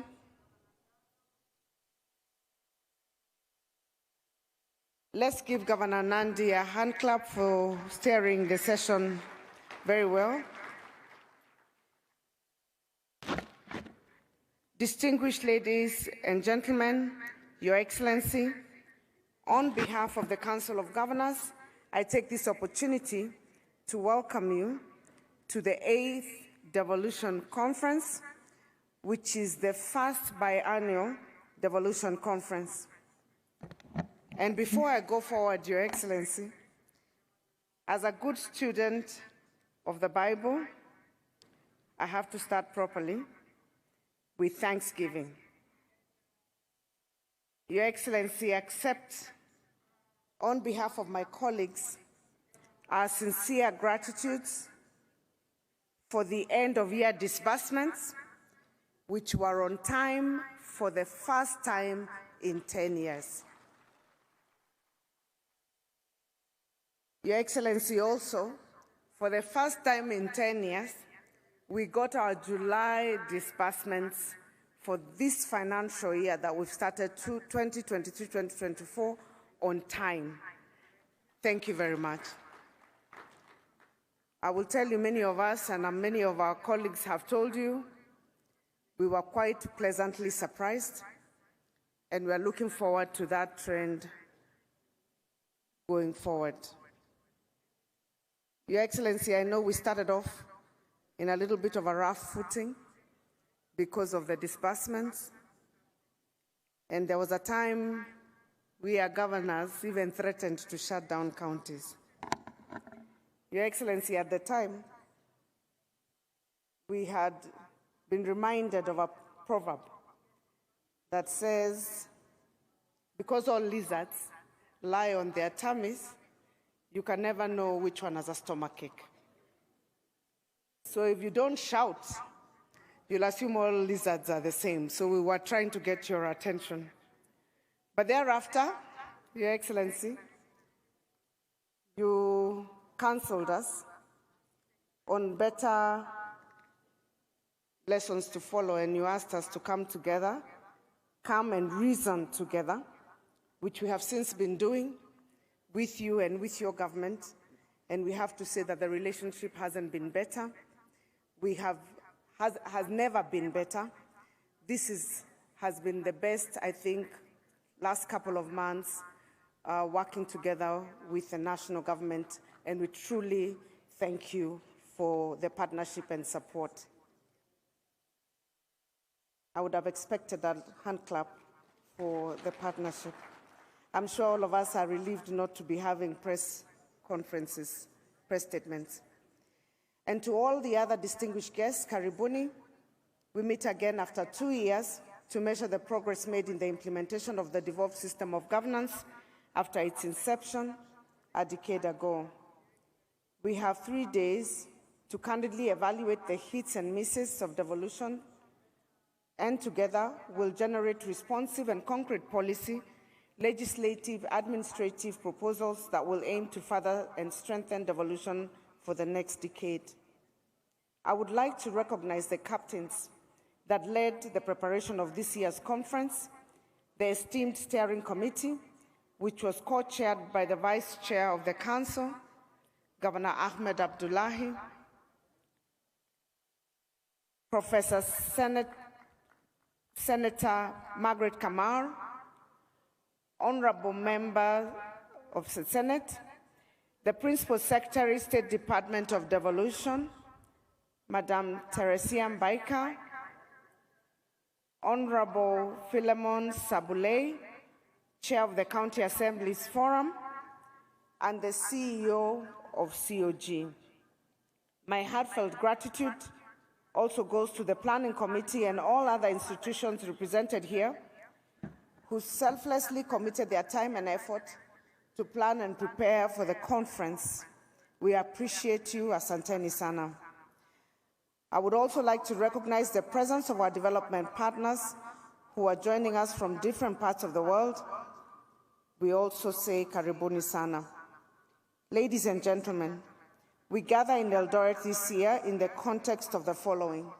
First, Kenya, like other nation-states of the world, is still recovering from the devastating effects of the COVID-19 pandemic.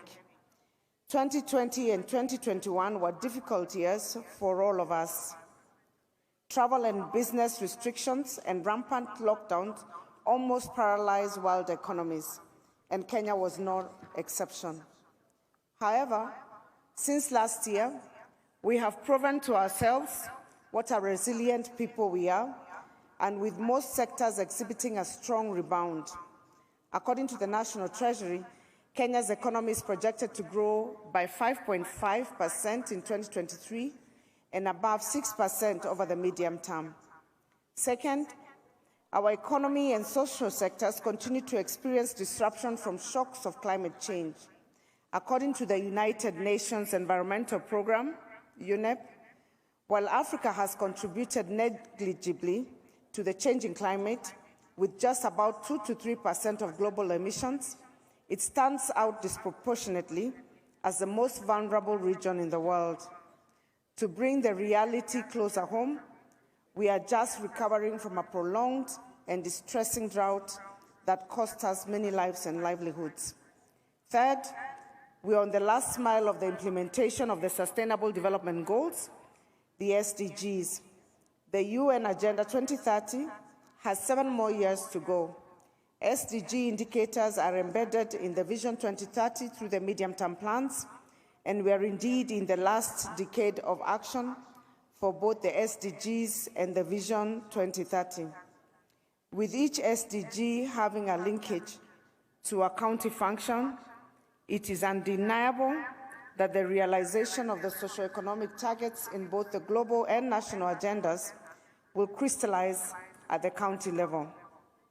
Your Excellency and distinguished guests, the story of the journey of devolved governments over the last 10 years is one worth telling.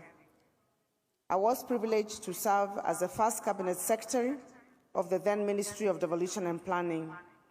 I experienced firsthand the intrigues of the Big Bang transition from the centralized system to the devolved one. On the onset, all of us were delighting in the success of the first election following the promulgation of the Constitution 2010. The inclusion of senatorial, gubernatorial, and members of county assembly positions opened the elective space for more opportunities to serve in the public sector. This was exciting and brought a lot of enthusiasm and joy, but it was, at the time, very short-lived. Soon thereafter, there came a conflict between the national government and the then new county government. Someone I suspect to be a learned friend must have whispered to the ears of the governors that county governments were constitutionally guaranteed at least 15% of the equitable share. Further armed with the knowledge that funds follow functions, the pioneer governors demanded for the immediate transfer of all county functions to the county governments. At the time, Those of us in the national government were hesitant, owing to the fact that the county governments had not been fully established. But in hindsight, transferring critical functions to counties was a good decision, despite initial transitional challenges. Having been thrust into the deep end, they quickly learned to swim and stay afloat. It was unbeknown to me that a few years later, I would be on the other side, now elected as a governor, and asking for the devolution of all the remaining county functions from the national government. We have realized that this political space of ours is quite mobile and not fixed, and therefore we have agreed even with the Senate to continue working in harmony, because you don't know, those who are on this side as governors may end up as senators next time, and those who are members of parliament as governors, and vice versa. We anticipate that this current and third cycle of devolved governments now, having set the stage and the legal framework required, will be a performance stage the next 5 years. We are now focused on steering county governments towards the delivery of high outcome results for each of the 14 county functions. Your Excellency, ladies and gentlemen, speaking of performance and results, we have already realized many successes along our devolved journey. Let me mention but a few. For the first time since independence, Mandera County performed its first cesarean delivery at Takaba Sub-County Hospital in 2014. In Samburu County, maternal deaths have over the last 10 years declined by over 79% since the county government constructed housing units within the health facilities for expectant mothers to move in with their families weeks before delivery. In 2013, at the time county governments were taking over the health docket, there were only 8,466 health facilities across the country. As at the time of reading the State of Devolution Address in 2022, there were 13,722 health facilities in the counties, almost double. Many counties have improved their community health outreach, improved human resource allocation and skills, as well as improved their medical facilities to level 5, such as in Kakamega and Kirinyaga, and upgrades to level 4, such as in Wajir. In the last decade, we have seen county health facilities offer specialized services such as dialysis, thereby reducing the burden on national referral hospitals. Regular training of community health workers and providing them with digital tools has enabled counties like Kisumu to save many lives through timely interventions such as the detection and management of COVID-19 cases, support to expectant mothers, and smooth transfer of those in need of specialized medical attention to hospital. We have witnessed significant county investment in the agriculture sector since 2013. County governments are now allocating an average of 7.3% of their budgets to agriculture. The initiation of the One Cow Per Household program in the financial year 2013-2014 by Kakamega County has translated into the following. In 2015, the dairy population in Kakamega County was 147,820, producing 131.7 million liters of milk annually. In 2022, the dairy herd has increased to 170,000 herds of cattle, resulting in a 30% increase in milk production in that county. In 2016, extension services covered a total of 541,627 farmers. When I read the State of Devolution Address on 30th June 2023, I reported that farmers accessing extension services now in Kenya total 3,555,182. In the trade sector, as of 2022, county governments had registered 124,420 micro-enterprises, 87,153 small enterprises, 34,727 medium enterprises. To support these businesses, counties have set up enterprise funds that have benefited over 7,000 SMEs through the disbursement of loans and grants. These are quantified in meat production areas such as in ASAL counties, high fish production in non-traditional counties, as well as continuously improving yields in cotton, rice, coffee, and tea growing counties, production in those counties. The Wezesha Kirinyaga Economic Empowerment Program is a county initiative whose objective is to organize farmers' groups into cooperatives to enhance their capacity for the sustainable commercialization of value chain-based activities.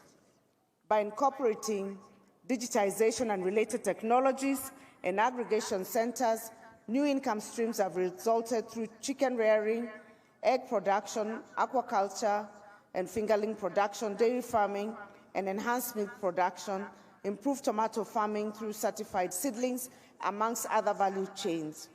The Wezesha Kirinyaga program has had a far-reaching direct impact on 49,697 farmers, and there are an additional 148,973 farmers who have benefited indirectly.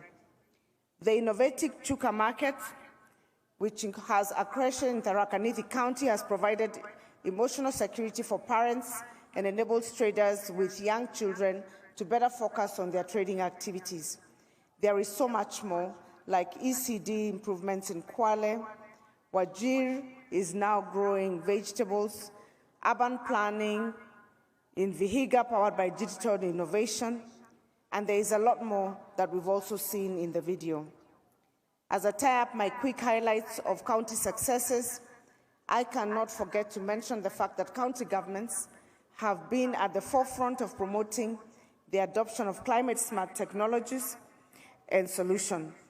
The county government of Kilifi is leading efforts to conserve the environment by encouraging residents to reduce charcoal use and turn to briquettes as a clean source of energy. Through the Voices of Just Climate Action Initiative, birthed from the signing of a 5-year partnership with the Clean Cooking Association of Kenya, the county has donated briquette-making machines to its 7 sub-counties as a strategy to reduce deforestation and charcoal burning. There are over 200 stories relating to best practices and innovations on the service delivery that have emerged from counties in the last decade. I cannot mention all of them today, but I invite you to visit our Marifa Center to witness the remarkable transformation documented in the devolved sector. Let me make a clarion call to all devolution champions. Devolved governments have faced and continue to face a myriad of challenges: shortage of funds, misalignment of policies, laws and administrative actions, slow implementation of intergovernmental decisions, sometimes ineffective management of human capital, slow implementation of intergovernmental decisions, among numerous other factors. These setbacks collectively undermine the powers and functions of county governments. Having seen what devolved governments have achieved and realizing their potential to do much more, even faster, allow me to make a clarion call to all devolution champions. Let us be driven to grow our nation. Let us endeavor to match the aspirations of our people. Let us commit to deliver timely services to our citizenry, and let us wholeheartedly commit to placing Kenyans first, as in Kenya Kwanza. Very often, in the discourse around devolution, county governments and development, county assemblies are often disregarded and sometimes overlooked. Allow me, Your Excellency, to take this moment to raise an issue on behalf of the county assemblies.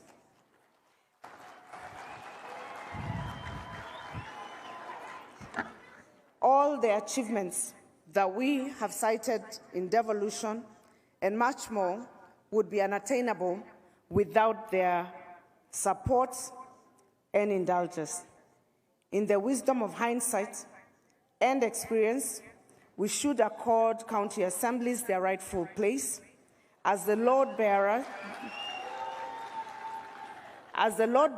beams and the pivoting pillars in our development objectives.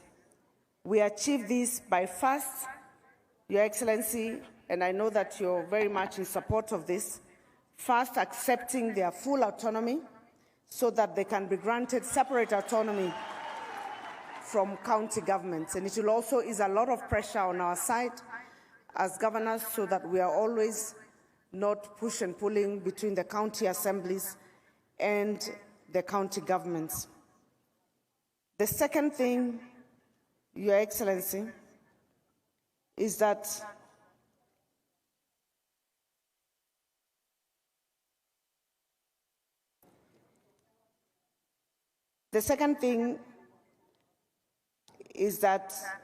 as your government strives to excel from the bottom up, county assemblies are in fact the footprint of government for Mwananchi.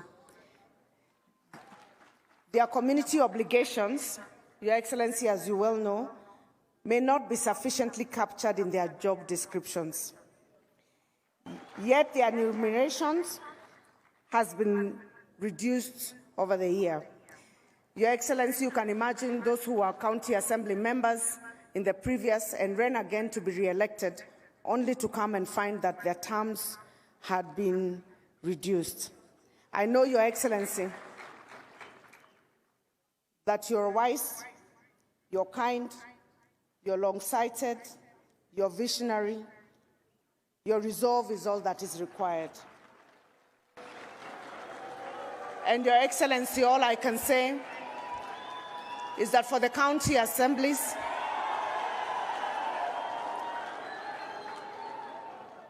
Your Excellency, the Senate already provided a ceiling for the county assemblies. So it does not alter the budget at all. It's actually within the budget that has already been provided. All that they are restricted in consideration of their welfare is the restriction by the SRC. And we would like to request that, Your Excellency, this being your foot soldiers and those that hold both the government and programs at the ground, at the bottom of the pyramid, that Your Excellency, you will consider that request. Your Excellency, we focus the next 5 years on performance in key areas that will definitely transform our country. We are partnering with the national government in all the key agendas of your government. And Your Excellency, as a council, we want to commit to work together with your government to ensure that we achieve the expectations of the Kenyan people. As I conclude, let me take this opportunity to convey immense gratitude to our partners who have supported this conference, the United States government, especially the platinum partners, Safaricom PLC, Kenya Commercial Bank, AMREF, and all our other partners. Thank you for your magnanimous contributions to this conference. Your Excellency, you are beyond a platinum partner for us in this conference. The national government supported way above our expectations through the Office of the Deputy President, and we thank you very much. Distinguished guests, I wish you all fruitful discussions in the coming days of the conference. It is now my honor and duty to humbly invite His Excellency, the President of the Republic of Kenya, Dr. William Samoei Ruto, to come give his remarks and officially open the first biennial devolution conference. Let's welcome His Excellency with a hand clap.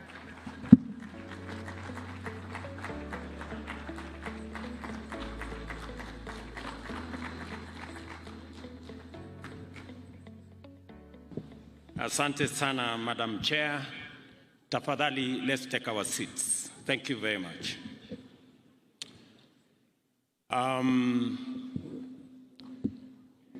Your Excellencies, Governors, CSS President, Deputy Governors, PSS, Your Excellencies, Ambassadors and High Commissioners, our development partners, Speakers of the National Assembly and the Senate, Speakers of County Assemblies, members of the Senate, members of National Assembly, members of County Assemblies, staff of our national and county governments, ladies and gentlemen, good afternoon. Hamjambo. Let me take this opportunity to welcome all of you to my hometown.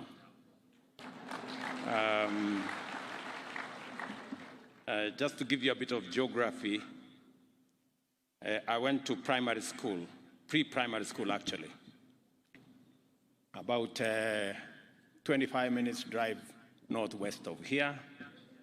And I went to secondary school maybe 2 minutes drive from here to the school I went to there. And so while I am here, I am a village boy.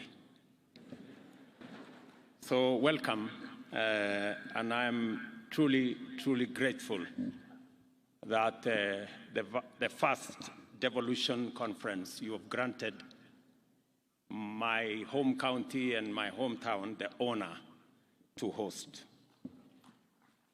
I am delighted to be with you today as we commemorate the 10th anniversary of the most transformative achievement of the radically progressive constitution that the people of Kenya gave to themselves 13 years ago this month.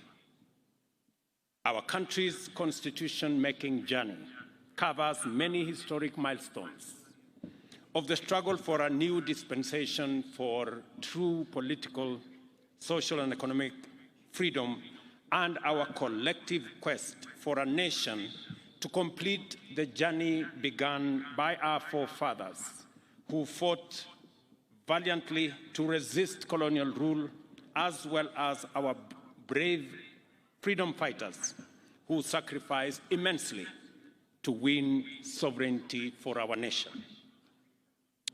In this journey, the people of Kenya engaged each other across the country with courage and determination and negotiated relentlessly on the understanding that a new governance paradigm was absolutely necessary and, in fact, inevitable. As we reflect and reminisce about constitution making, one thing becomes absolutely clear. In all the bargainings, horse trading, deal making, and consensus building that went into the various processes which contributed to the development of the drafts that formed the basis of the ultimate document, the citizens of Kenya were emphatic, persistent, and unequivocal about one thing: that decentralization, sharing, and devolution of power and resources was both overdue and, in fact, it was non-negotiable. And that was agreed across the country. As the Latin proverb goes, the voice of the people is the voice of God. Based on this unambiguous imperative from the people, leaders exercised very limited authority to debate and negotiate the modalities of instituting effective devolution that would actualize the people's and most cherished aspiration of devolution. In other words, the question was never whether devolution would happen, but only in what form. The drive to devolve stemmed from the bitter experience of extractive colonial institutions, which invested heavily in the White Highlands and brutally neglected elsewhere. This practice found expression in the National Economic Planning and Development Policy promulgated shortly after independence, which formalized inequalities and marginalization and led to the emergence of zero-sum politics and gross inequality in the allocation of public resources that informed our early years of our nationhood. This resulted in underdevelopment and economic stagnation, weakening of nationhood through strained bonds of cohesion and common endeavor, and a torn social fabric. Kenyans knew what the problem was, and as well, they knew what was the cause. This is the reason for the unanimous insistence on decentralization and sharing across the country. I therefore recall engaging with my parliamentary colleagues over a protracted period about how many levels of decentralization there would be and how many territorial or geographical units of devolved governance we would need. Some people went for 4 levels of governance, while others preferred only 2. An ambitious middle ground proposed 3 levels. Similarly, reluctant devolutionists campaigned for 8 units to coincide with the administrative provinces, whereas others wanted 14 regions, yet others demanded numbers varying from 24 to 56. I happen to have been part of this history, and I am very privileged that I participated in this conversation. And I'm very happy that today we are celebrating 10 years of devolution. What was no longer subject of controversy or subject of canvassing was the principle and object of devolution. The people had been clear, and on 27 August 2010, Kenyans ratified a constitution which embedded devolution into the very definition of our republic under Article 6 that describes the territory of Kenya, not only in terms of its boundaries, but also according to our counties.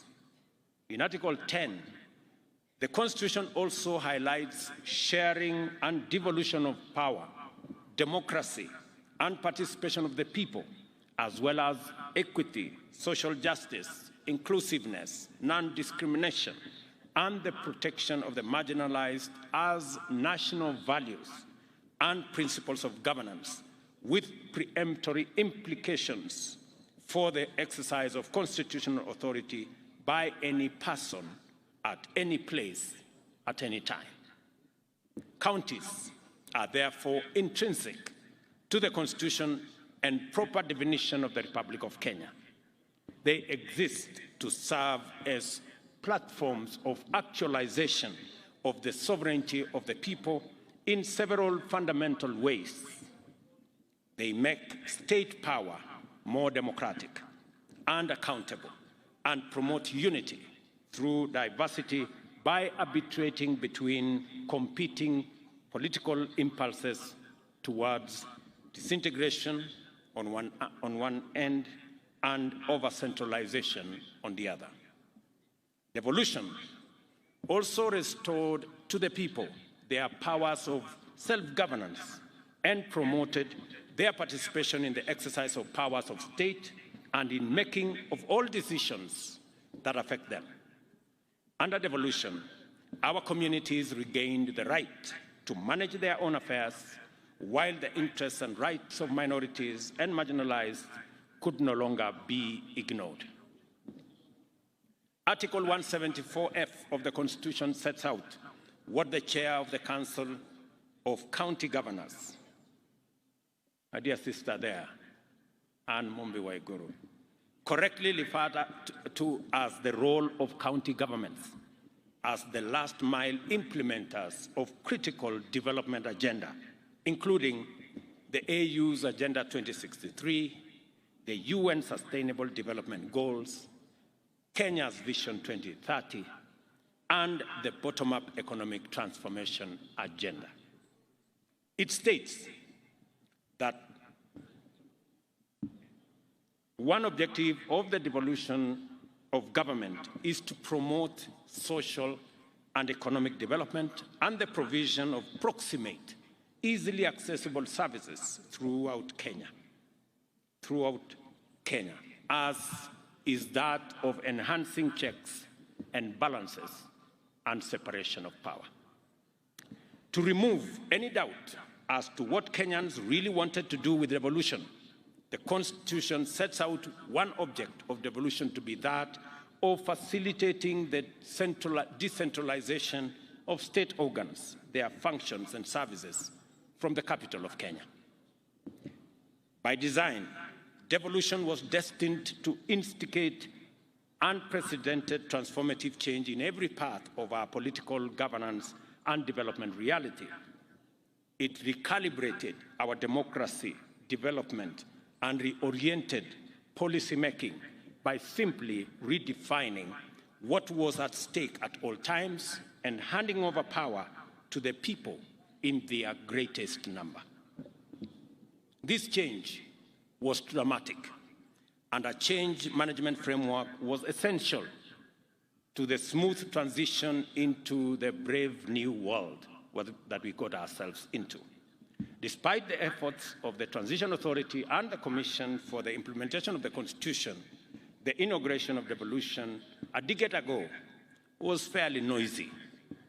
And I know it because I have had the privilege of being the chair of IBEC since the first day we rolled out devolution until I changed jobs. Executives of both levels could not agree on mandates, each suspicious that the injury of losing functions would inevitably be followed by the insult of losing funding. Legislatures, too, had their friction. At the same time, county assemblies and executives had many a disagreement over respective authority and limits, while at the national level, the Senate and the National Assembly engaged in a tug-of-war over oversight and budget-making mandates, even as both eyed the national executive with restless suspicion. We were suspected by the National Assembly. We were also suspected by the Senate. So we didn't have many friends. The Council of Governors quickly emerged as a forceful champion of quick and total devolution, challenging elements in the national government which were still reluctant to let go of many powerful functions. I remember we had in the law a period of 3 years to transfer functions, but we transferred almost 90% of the functions in the first year. And many people thought we didn't make the right decision. With the benefit of hindsight today, I think we made the right decision to accelerate the devolution of functions because it gave county governments the opportunity to develop the capacities to be able to appropriate those functions and take over their mandates. Those were very hard times because I remember them. But there were also times of fast learning and quick adaptation to relentless change. We discovered the limits of adversarial competition and zero-sum contests and recognized the power of alternative dispute resolution and patient consensus building. Article 189 began to make sense and to take shape of a very inspired consent, while the intergovernmental frameworks, Intergovernmental Budget and Economic Council, and the Intergovernmental Summit revealed their value because we managed to sort out many things using these frameworks in a negotiated way rather than taking things to court. Once everyone was finally clear that there were really There were no losers, no winners in the transformation, and that devolution and Kenyans had won. Leaders at both levels of government finally got round to recognize the brilliant genius of the people of Kenya in never once doubting the power and the promise of devolution. Devolution has grown tremendously in a decade. It has matured from a delicate fledgling with limited institutional capacity to administer resources, provide services, and generate own revenues, to fully operational governments touching the lives of people at the grassroots, undertaking ambitious development programs and driving economic growth. And we commend our county governments for the transformation that is visible in the Republic of Kenya. There remains much more to do, and many shortcomings are still evident. But only a serious, inattentive person would say today that devolution has no impact in any part of Kenya. And you have to be really ungrateful. Very often, many of the positive outcomes of devolution are evident to those who have observed our rural areas and formerly remote and neglected regions over time. I am particularly encouraged by what we have achieved in the areas of health, agriculture, education, infrastructure, trade, development in the last 10 years of devolution. It is true that devolution has encountered setbacks owing to poor coordination, administrative rigidities, and inefficiencies, which have suppressed effective performance. At the same time, there remains capacity shortfalls, which also contribute to suboptimal performance and frequently poor to absent implementation of policies, programs, and projects. It cannot be denied that on the whole, the management of the equitable allocation framework can do with a timely and more efficient administration. Delays in disbursing allocation to counties have tremendous negative effects which cascade all the way to the households at grassroots level, leading to poor outcomes in many sectors. There is no excuse for this, and we simply have to do better. As has been said here evidently, and as I made a commitment, there are three fundamental issues that inform this particular assertion. Number one, we made a commitment that we are going to analyze and frame all the remaining functions that are still being discharged by national government and transfer them to the counties.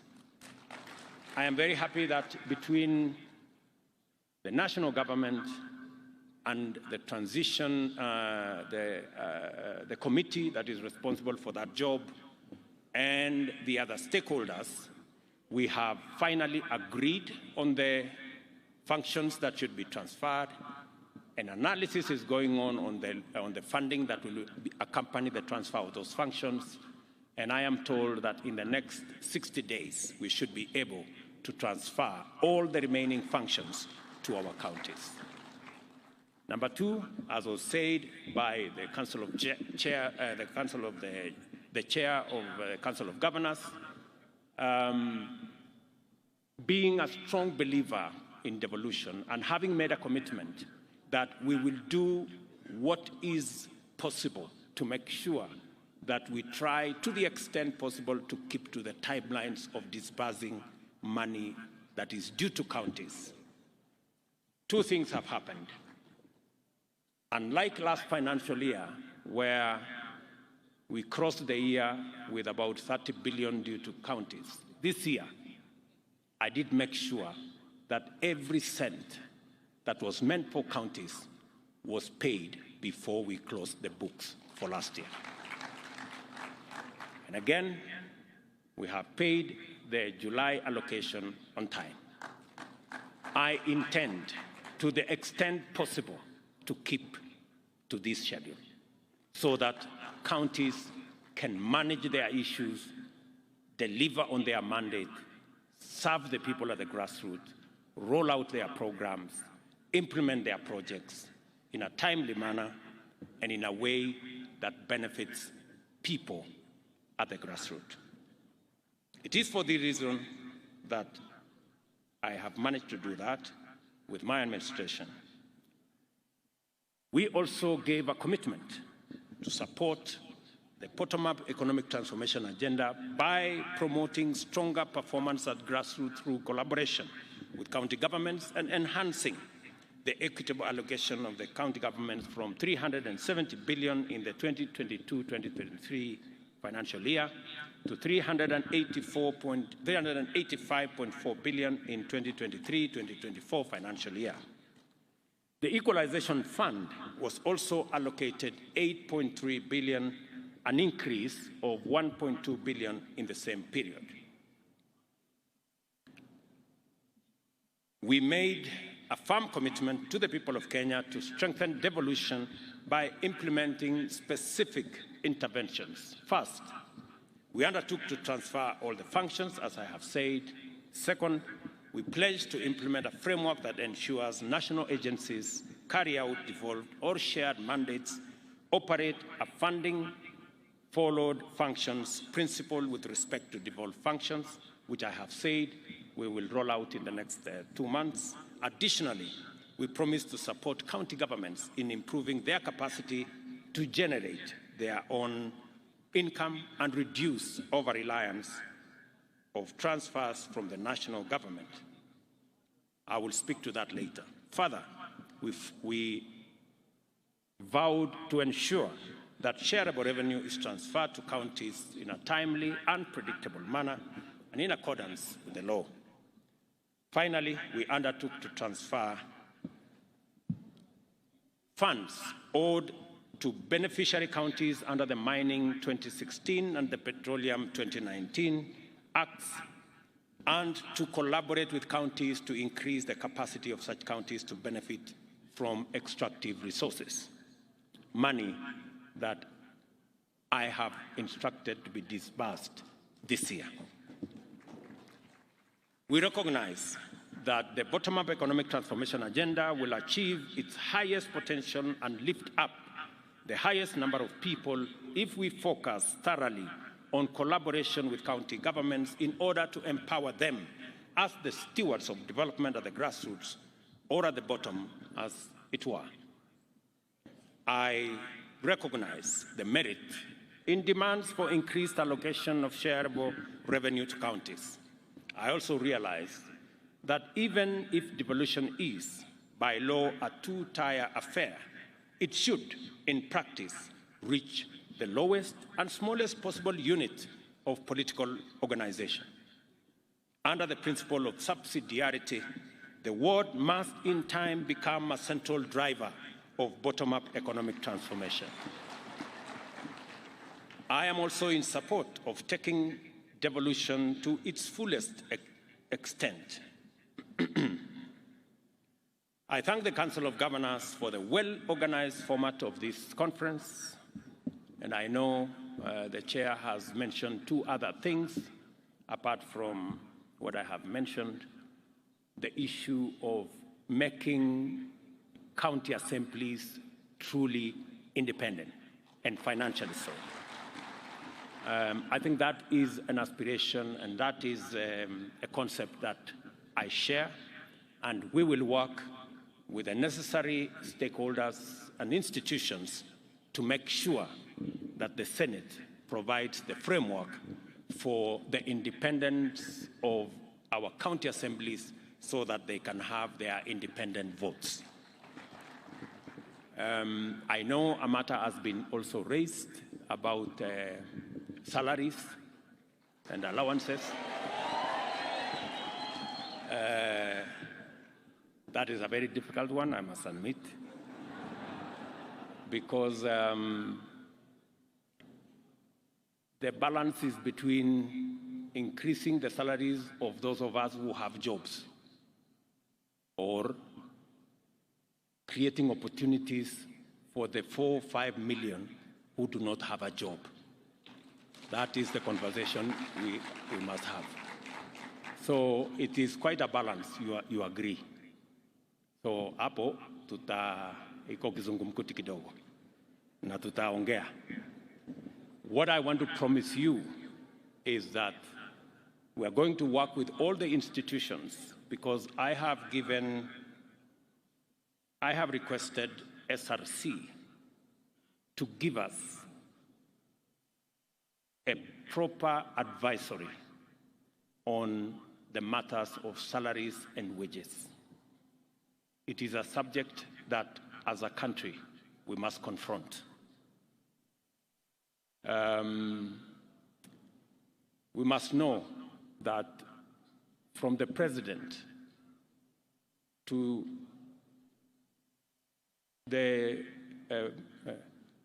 assistant at the office, we all work for the people of Kenya. We live in the same country. We take our kids to school. We provide for their upkeep, provide for their food. We pay the hospital bills, all of us. And therefore, pay must reflect the fact that we all serve the same people. And we have come to discover, for example, that there are people who have awarded themselves salaries. People in some parastatals, people in some other institutions who earn more than the president. And you ask yourself, what is this job this fellow is doing? That is so, so there is a conversation we are going to have. So I want to tell my county members of county assembly, that is a conversation we are going to have, and you are going to be treated the same way members of parliament who are serving in the legislature will be treated. I further commend the organizers of this meeting for clarity of purpose with which they develop the headlines and the themes therein. It is time for us as a country to shift the gear into implementing devolution over the next decade. The authors and beneficiaries of devolution, who are also our sovereign employers, demand and deserve the highest possible value for their resources, which must be delivered without fail. It is therefore time to take measures to enhance efficiency and effectiveness and ensure that, with respect to every policy, program, and project, the highest standards are achieved consistently. Inevitably, this requires us to finally usher in the performance management for high quality and sustainable service delivery in our counties. We know from experience that a robust performance management framework has enabled us to implement the Vision 2030 and achieve other ambitious targets with greater efficiency. We have a duty to deliver the same benefits in our counties. The next phase of implementing devolution also requires us to think long and hard about the most fundamental variable in all development agendas, that is resources. Over-dependence on allocations is beginning to unfairly constrict the frontiers of productive possibilities for the devolved units and severely limit their horizons of transformation. We see counties as the most sustainable drivers of shared prosperity. Our partnership with counties in implementing aspects of our agenda has enabled us to accomplish a lot of positive outcomes and outline great possibilities for future partnership. The micro and small and medium enterprise sector, jua kali and other informal hustles, agriculture, livestock, fisheries, beekeeping and other economic activities can be transformed by increased support from county governments into sustainable pathways to higher earnings, wealth creation, and poverty reduction. The emergence of regional economic blocs and other inter-county collaborative mechanisms to kickstart broad industrial activity are a highly promising development. The possibility of consolidation and joint exploitation of opportunities also makes it possible to package competitive opportunities for local and international investors. All these opportunities have significant positive implications for county revenues and therefore revenues available for counties to implement transformation on a more ambitious scale. Of course, I must not forget to acknowledge the role played by our development partners, local and international investors, philanthropies, civil society, and other action groups, as well as volunteers and well-wishers who continue to support devolution and devolved governments. One of the purposes of devolution was not only to enhance participation and inclusion by promoting diversity, it was also to make marginalized communities and minorities to be centralized in our democracy and to be properly represented and have opportunities to participate and benefit from it. We must therefore remain vigilant to ensure that this critical imperative is realized and to be ready to undertake robust affirmative action to protect women, to protect youth, the disabled, as well as minorities and marginalized people. In her clarion call for champions of devolution, the chair of the Council of Governors enumerated various challenges faced by devolved governments, and her assessment is fairly well considered. It is important that we endeavor to resolve these challenges, and I believe that a number of commitments and interventions I have canvassed above go some way towards addressing them. One item was conspicuously absent from the chair's list.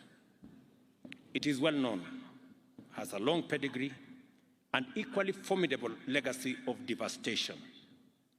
Kenyans agonize continuously over it and would like to witness decisive action to bring it to an end.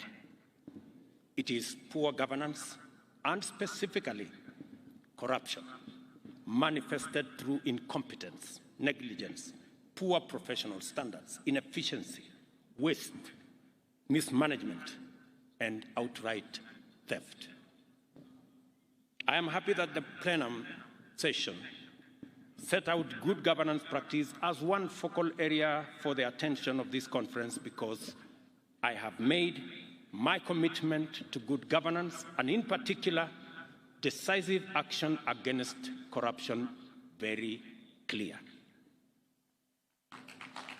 On the 10th anniversary of devolution, we must use the 8th Devolution Conference to speak emphatically to an issue that must disturb all of us. As far as I can tell, it was never the spirit or intent of the people of Kenya to devolve corruption, mismanagement, and malpractice to counties.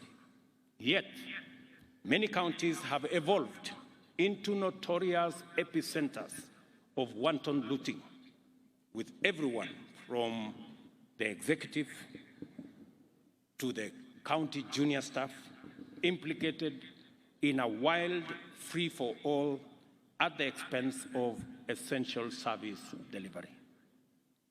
Many innocent Kenyans are victimized, undeserved, or altogether neglected on a daily basis because of this devolved criminality.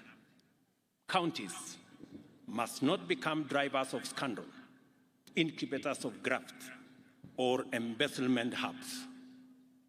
The people of Kenya deserve better, and they must be rid of this reckless betrayal. We must liberate the devolution from corruption. I speak about this with passion because it is a conversation I have equally had with my cabinet and my PSs and members of parastatals. It is a conversation we have had.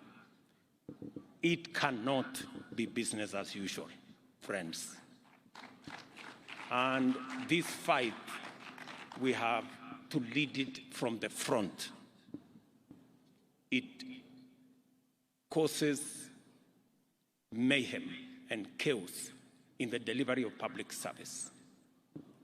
And Kenyans, across the board, from the entire political divide, want us to stand on the same side against corruption. I know they do. For this reason, we shall treat corruption at all levels of government as a high priority law enforcement issue requiring expeditious and decisive response. Regardless of position, office or status, any person implicated in the loss of public funds, whether in the national or devolved government, must encounter the punitive consequences of their action in full.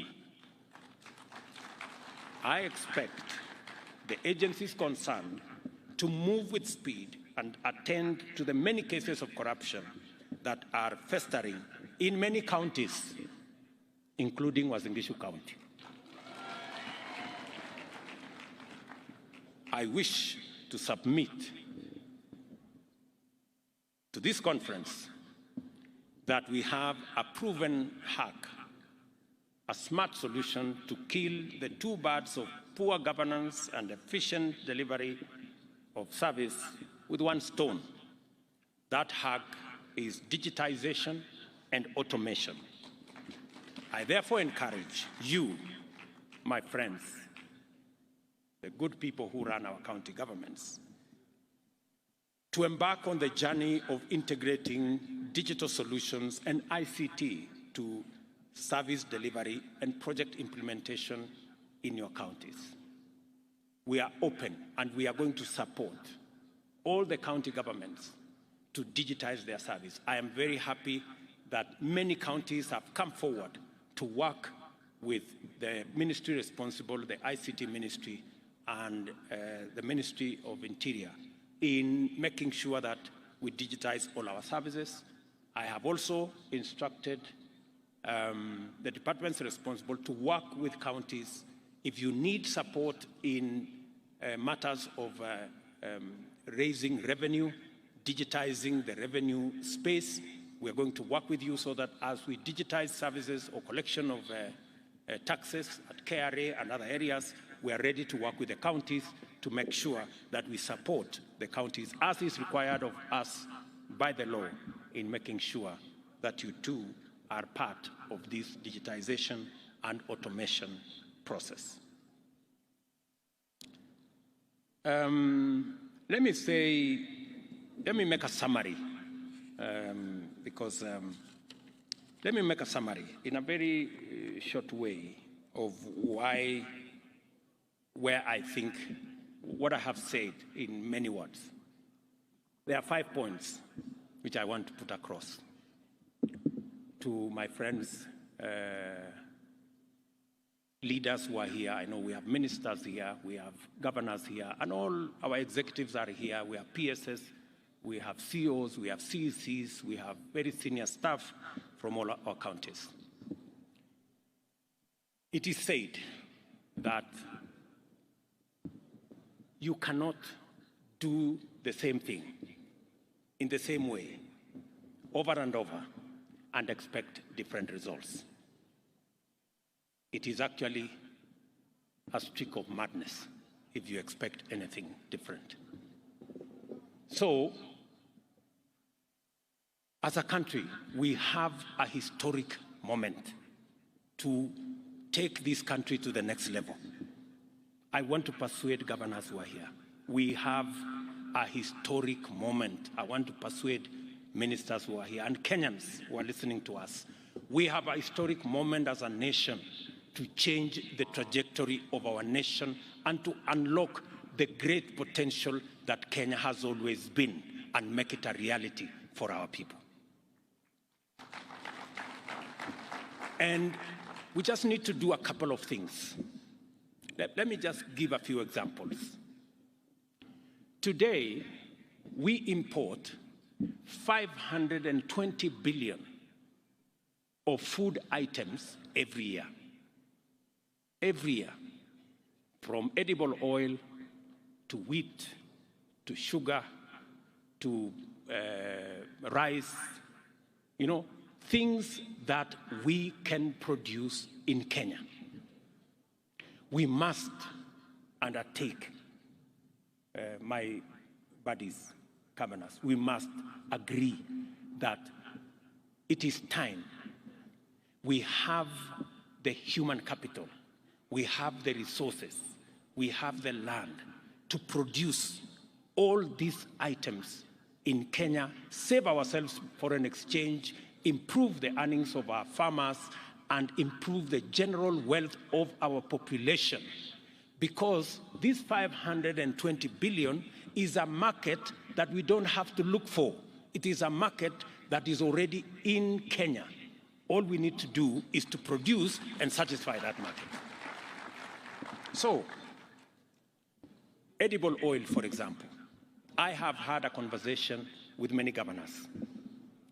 I last had the last conversation with Governor Wanga from Homa Bay. We've had this conversation from Migori, Homa Bay, Kisumu, Siaya, Busia, Kakamega, Bungoma. We are spending 120 billion every year to import edible oil. We can produce this edible oil in Kenya. Those 6 counties, including the ones at the coast, from Lamu, Tana River, Kilifi, a bit of Mombasa, and Kwale, we can produce. And we are now working on a program, and I want to ask my friends, the governors, to work with us so that we can stop importing products that our farmers can produce. Palm oil is one space we're going to work on with you. We have already identified where we are going to get the seeds. We want to work with you to get the farmers, to get the areas. We've already done a bit of work in that space, number 1. Number 2, sunflower. We are already importing seeds, 200,000 tons. We want to begin the planting. We have identified the counties, we've sensitized the counties to begin in October to plant for sunflower. Go down to canola, go down to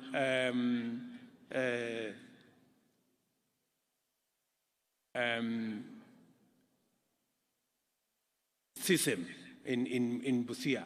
Go down to, what is that other?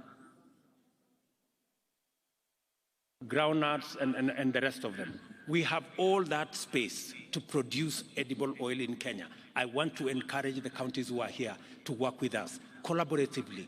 We are going to unlock a huge potential. Rice is one such. We have 120,000 acres in Tana River. We have an extra 20,000 acres in Kirinyaga. We have almost 20,000 acres in Busia. We have another 20,000 acres in Ahero. We have almost 30,000 acres in Kucha. I think that must be in Migori. With 200,000 acres, we can produce 800,000 tons of all the rice that we today pay 70 billion shillings every year to import.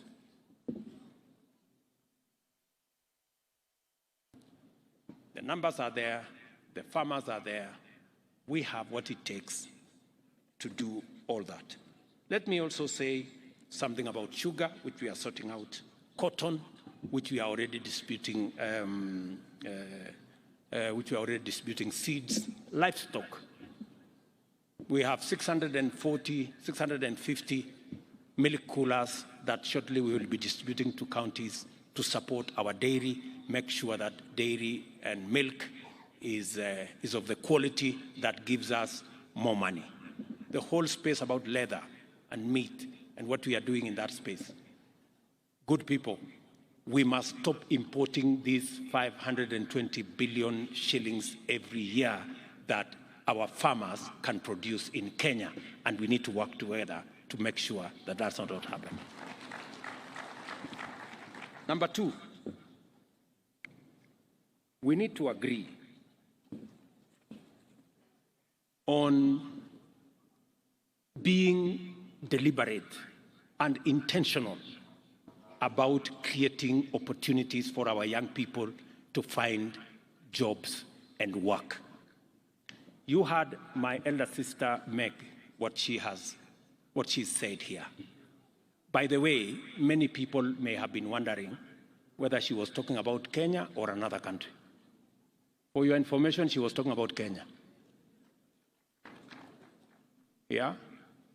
And we have managed, you've seen the list of investments that have been done in the last 12 months.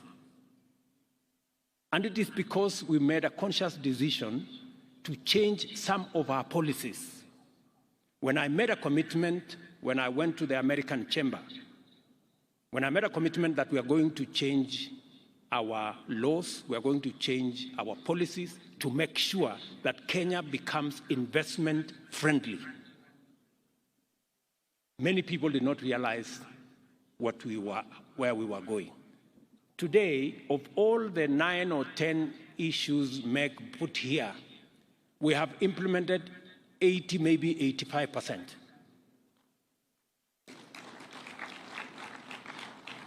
We are remaining with 1 or 2, which take a bit longer. And with that, we have seen an investment of close to beyond 200 billion in just the last 12 months in our country to create opportunities for jobs, to drive away poverty.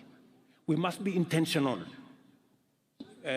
my governors. We must be intentional about creating opportunities for young people in Kenya, for Kenyans to have access to work. That is why we are rolling out housing. And I am very happy we have a partnership with counties on matters of housing, because our intention is to create 1 million jobs from our housing plan. Number 2, we are targeting, because when you heard the American ambassador say companies are giving accounts, witness accounts, that our Kenyan workforce, human capital, is the best globally, we must be deliberate about how do we harness this world-class human capital to drive our economy and to drive our progress. How do we do it?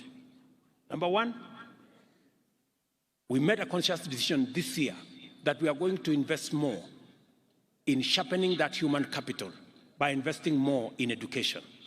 It is the reason why our budget this year on education went to 630 billion, the highest in the history of Kenya. Because that human capital cannot become what it is unless it is sharpened using training, education, knowledge acquisition. It is the reason why we have hired 56,000 teachers. It is the reason why we have changed our funding model so that we make sure that it delivers much more accurately on the aspirations that we are looking for, on the skills that we are looking for. But we must be intentional about, as we invest in education and training of our human capital, we must be intentional on when they leave school and college and university, we must also be intentional on job creation. And for the first time, that is what we have done. We have been intentional. That is why we have the housing fund, so that we can generate 1 million jobs using our housing plan, number 1. Number 2, that is why we are intentional about digital jobs. You heard the earlier presentations here. We intend to create another 1 million jobs in the digital space. That is why we are going to be investing in at least an ICT hub in every ward. I want MCAs to listen to me. You must demand where is the ICT hub for your ward. We are working with the members of parliament.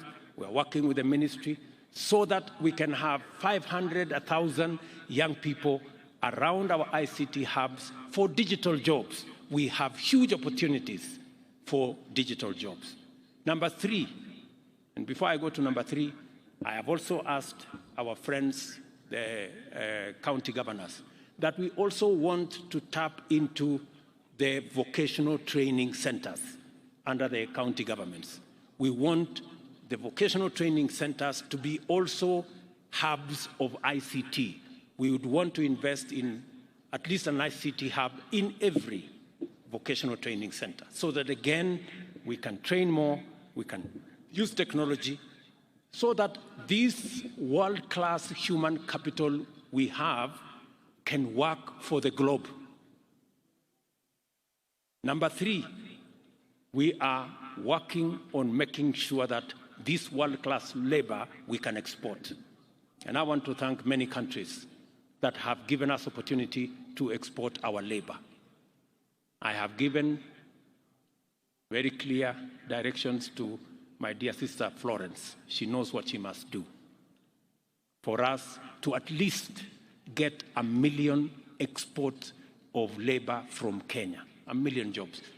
In our manifesto, we made a commitment that we want to increase our remittance from diaspora from $4 billion to $10 billion.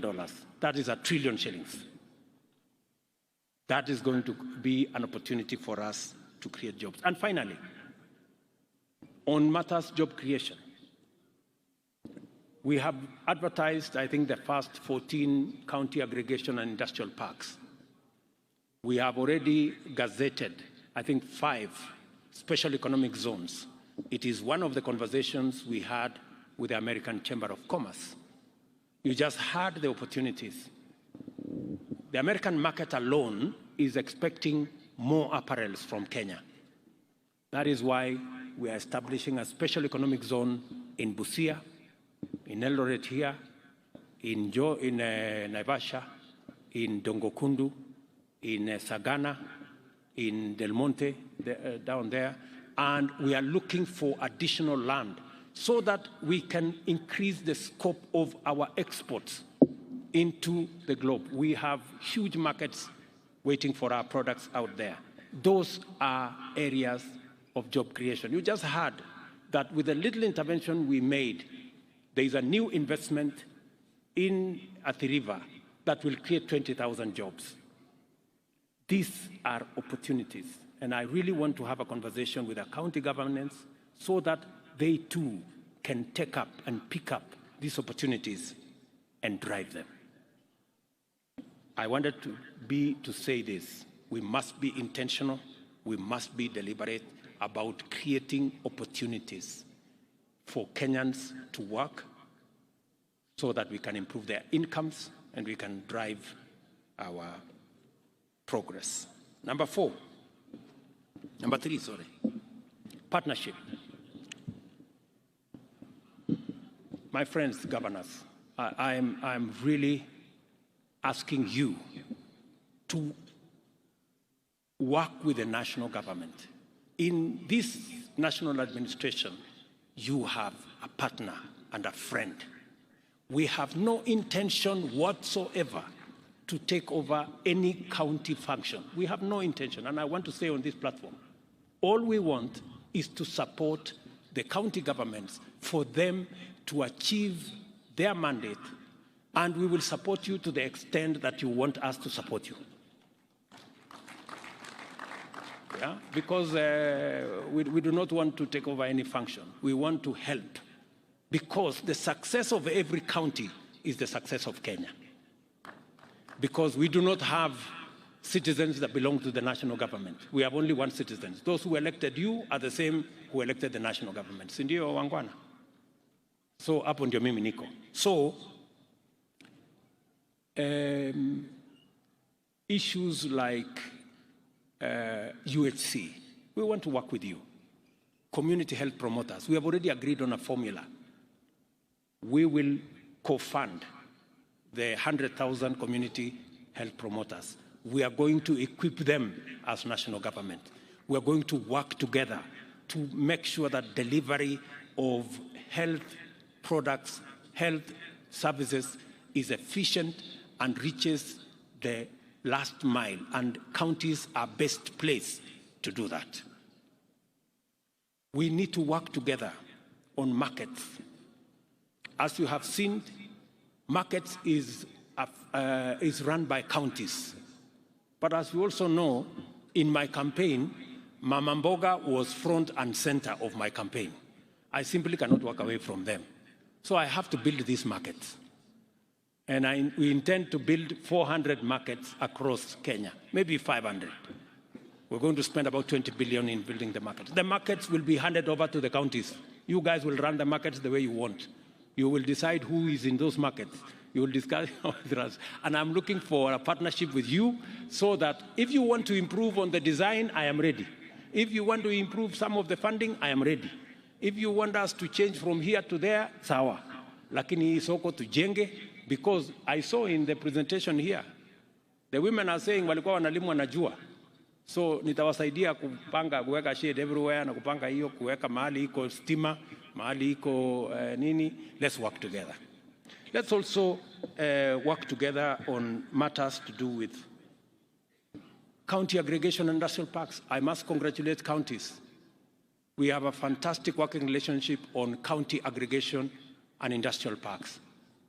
They will be managed by counties. We will co-fund, and they will run with it in terms of agro-processing, value addition, manufacturing around that space.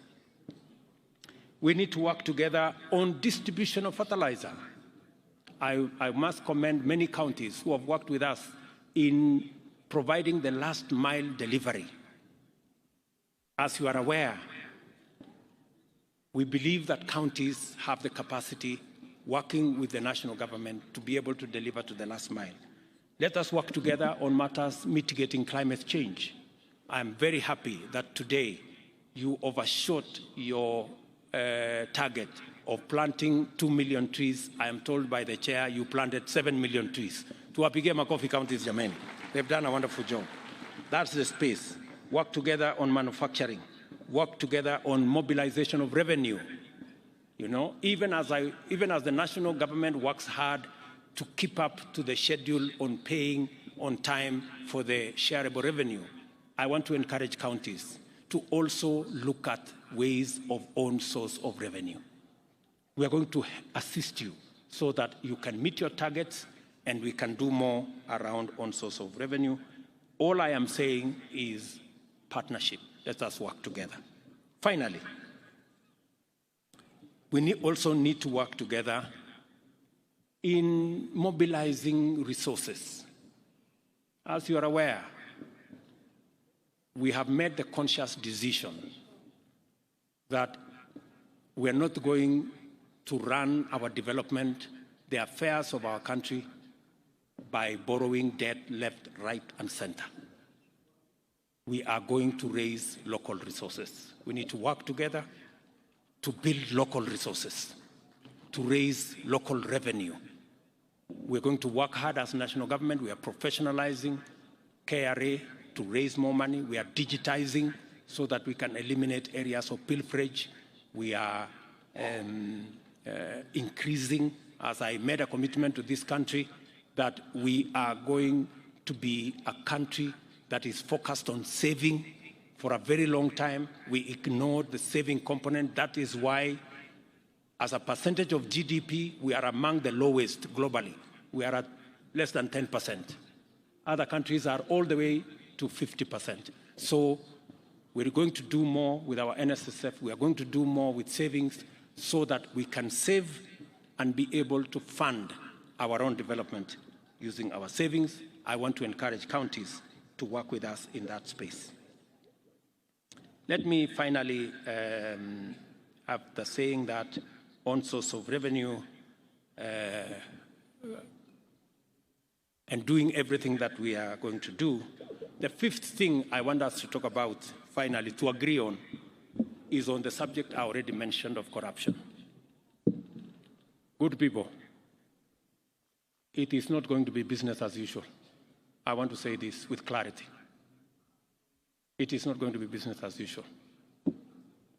It cannot be the case that we lose revenue, that we cannot deliver public service because a few people decided to go away with public money. It's not going to happen. It's not going to be business as usual. We will do whatever it takes.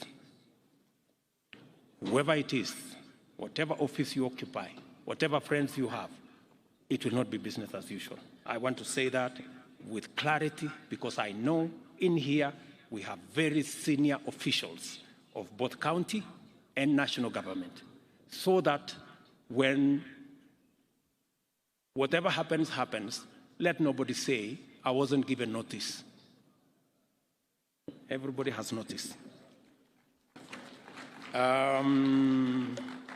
Those are the 5 things I wanted us to agree on. Let me finally say that on the subject of debt, I have made myself very clear. We are going to do more saving. We are going to raise local revenue. We are going to raise own source of revenue in counties. And we are going to stop corruption so that we have the money to run our show. I said also that we are not going to be importing things left, right, or center. That's why in this year's budget, cement, steel, furniture, fish, we are going to build local capacities for those. We are not going to be importing. And as I have said, it cannot be the case that every other time we think, we are thinking of how to import more. Let me finally say, as I said, we are not going to subsidize consumption. We are going to promote and we are going to invest in production. That's what we're going to do. It cannot be that we are importing edible oil, we are importing all the other food items from rice and everything else, as I said earlier. We have to have a paradigm shift. We need to invest in production.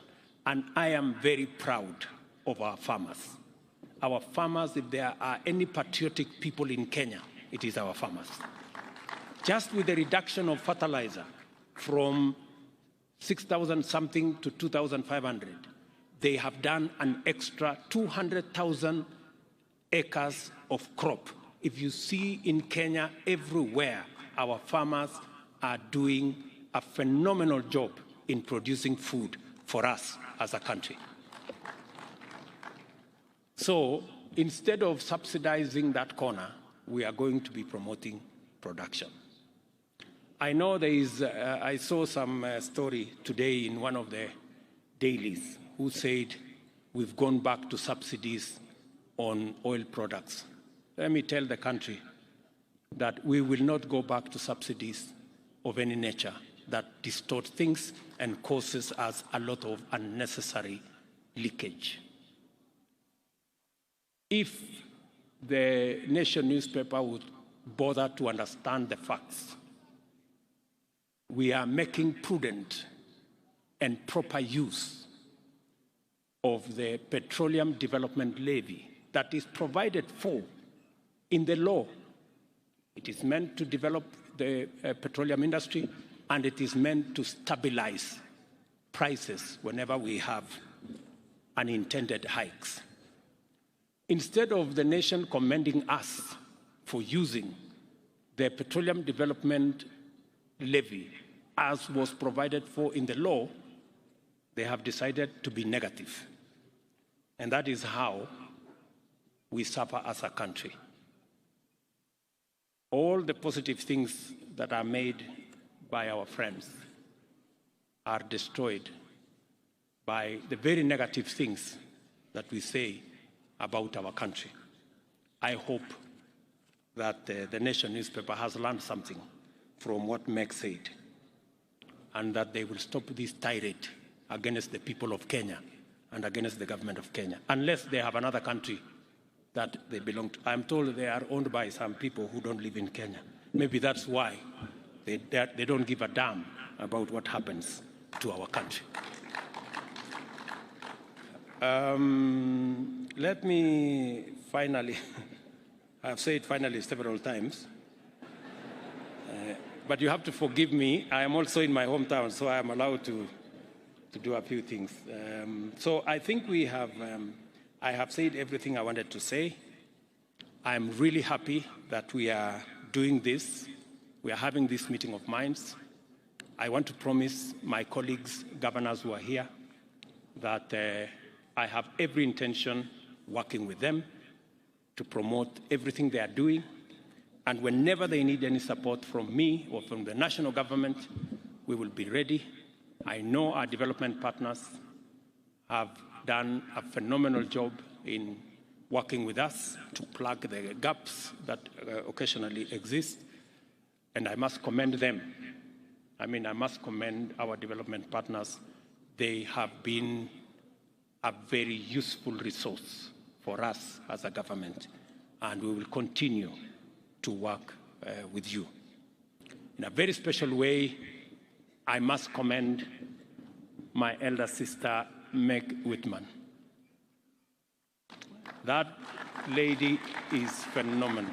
Hata nyinyi mnakubali, huyu mama ameongea kuliko sisi wote. Ni kweli ama si kweli?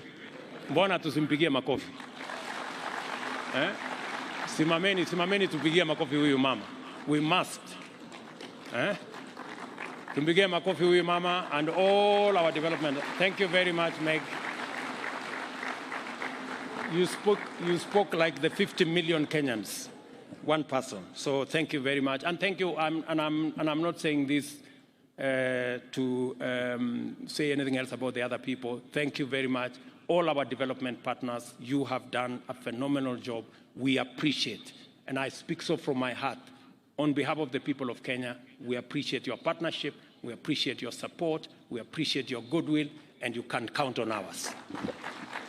Tafadhali tuketi chini. So asanteni sana ndugu zangu, mimi nawapenda sana. I truly love you guys. Na nawatakia baraka ya Mungu. Hiyo maneno ingine, najua MCS wamesema wanataka kubook appointment ya kuongea na mimi. Mimi niko tayari.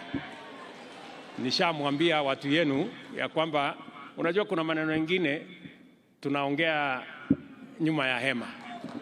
So hiyo maneno ingine tutaongea juu ya hema.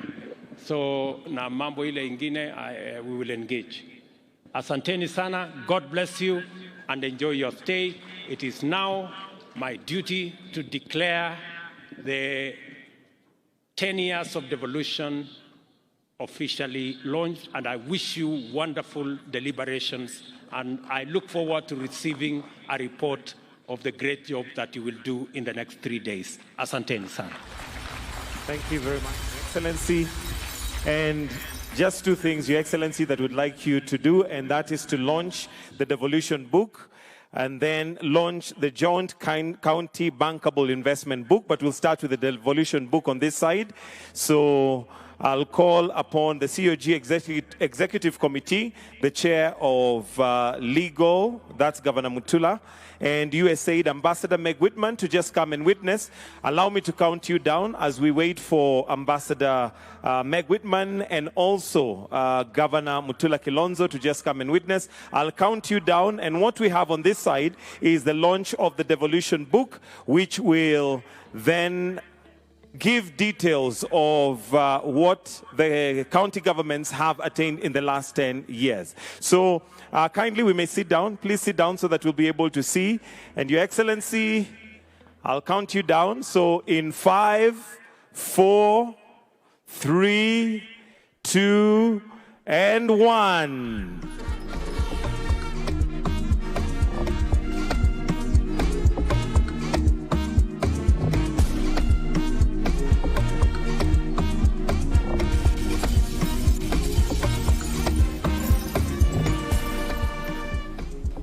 Ladies and gentlemen, that is the devolution book. Your Excellency, with your permission, on this other side, we have the investment handbook. His Excellency will distribute a few books before we move to the other side, where we have the launch of the bankable investment handbook. And the bankable investment handbook is basically what each county government has to offer to investors. and partners that would like to be with His Excellency. I see His Excellency Mutula wants a signed autographed book. Some of these opportunities are rare.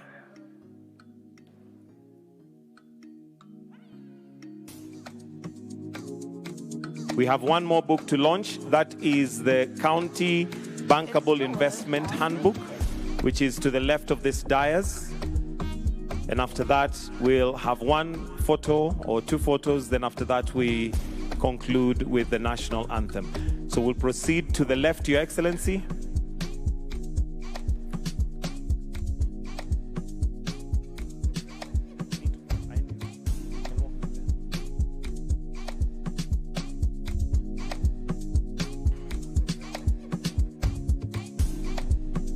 There you go, that unique signature. Your Excellency, with your permission, if we may go this way, to the other side of the stage, where we have the County Bankable Investment Handbook. And this is basically what each county has to offer investments, in terms of investments and partners that would like to do that. So again, I'll count you down. If we can bring the buzzer closer, please. If we can kindly bring that buzzer closer. Ambassador, if we can bring that buzzer closer, please. And again, we'll count down to 5 and have that launch. So once we have every partner there, in 5, 4, 3, 2, 1, and there we go.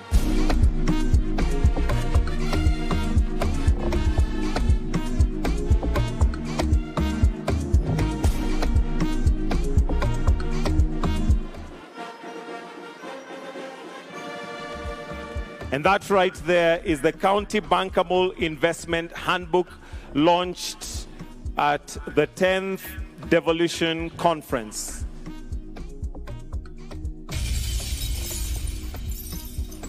And there we have it.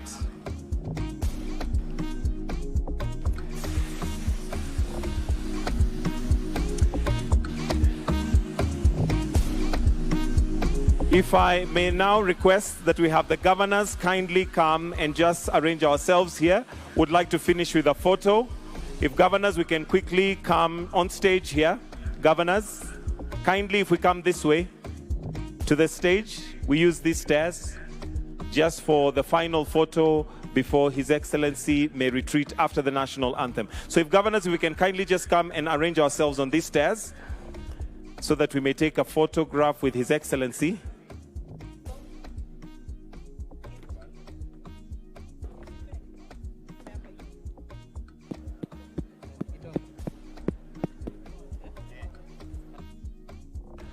After the photo, we have a gift that the COG would like to present to His Excellency, so please let's have that ready as well.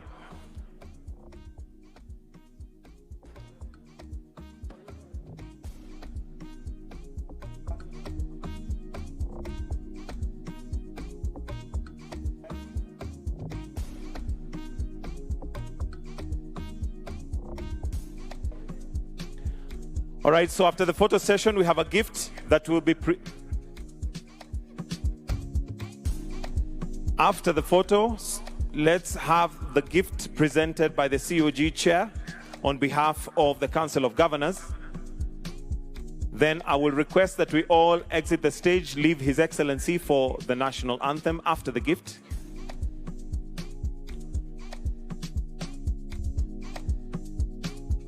All right, thank you. Let's present the gifts.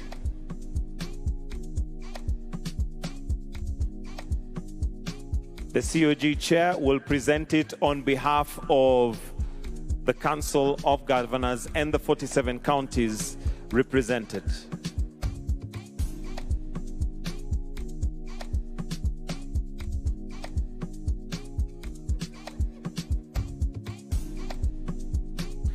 I'll then kindly request that we now all be upstanding for the national anthem as we wind up this bit, the national anthem.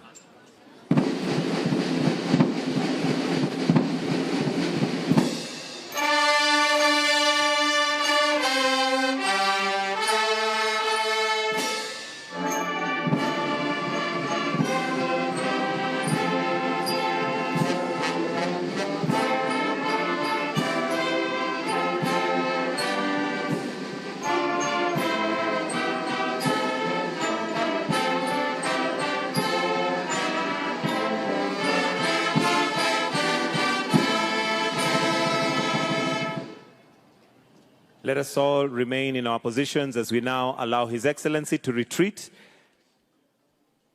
Lunch will be served for VVIPs to the right. Your Excellency, thank you very much. His Excellency, the President, is heading over to lunch, and all the people who have the invitation cards will be able to join His Excellency, the President, at the VVIP tent. If you do not have an invitation card, kindly go to the left. If you do not have a VVIP card, please go to the left.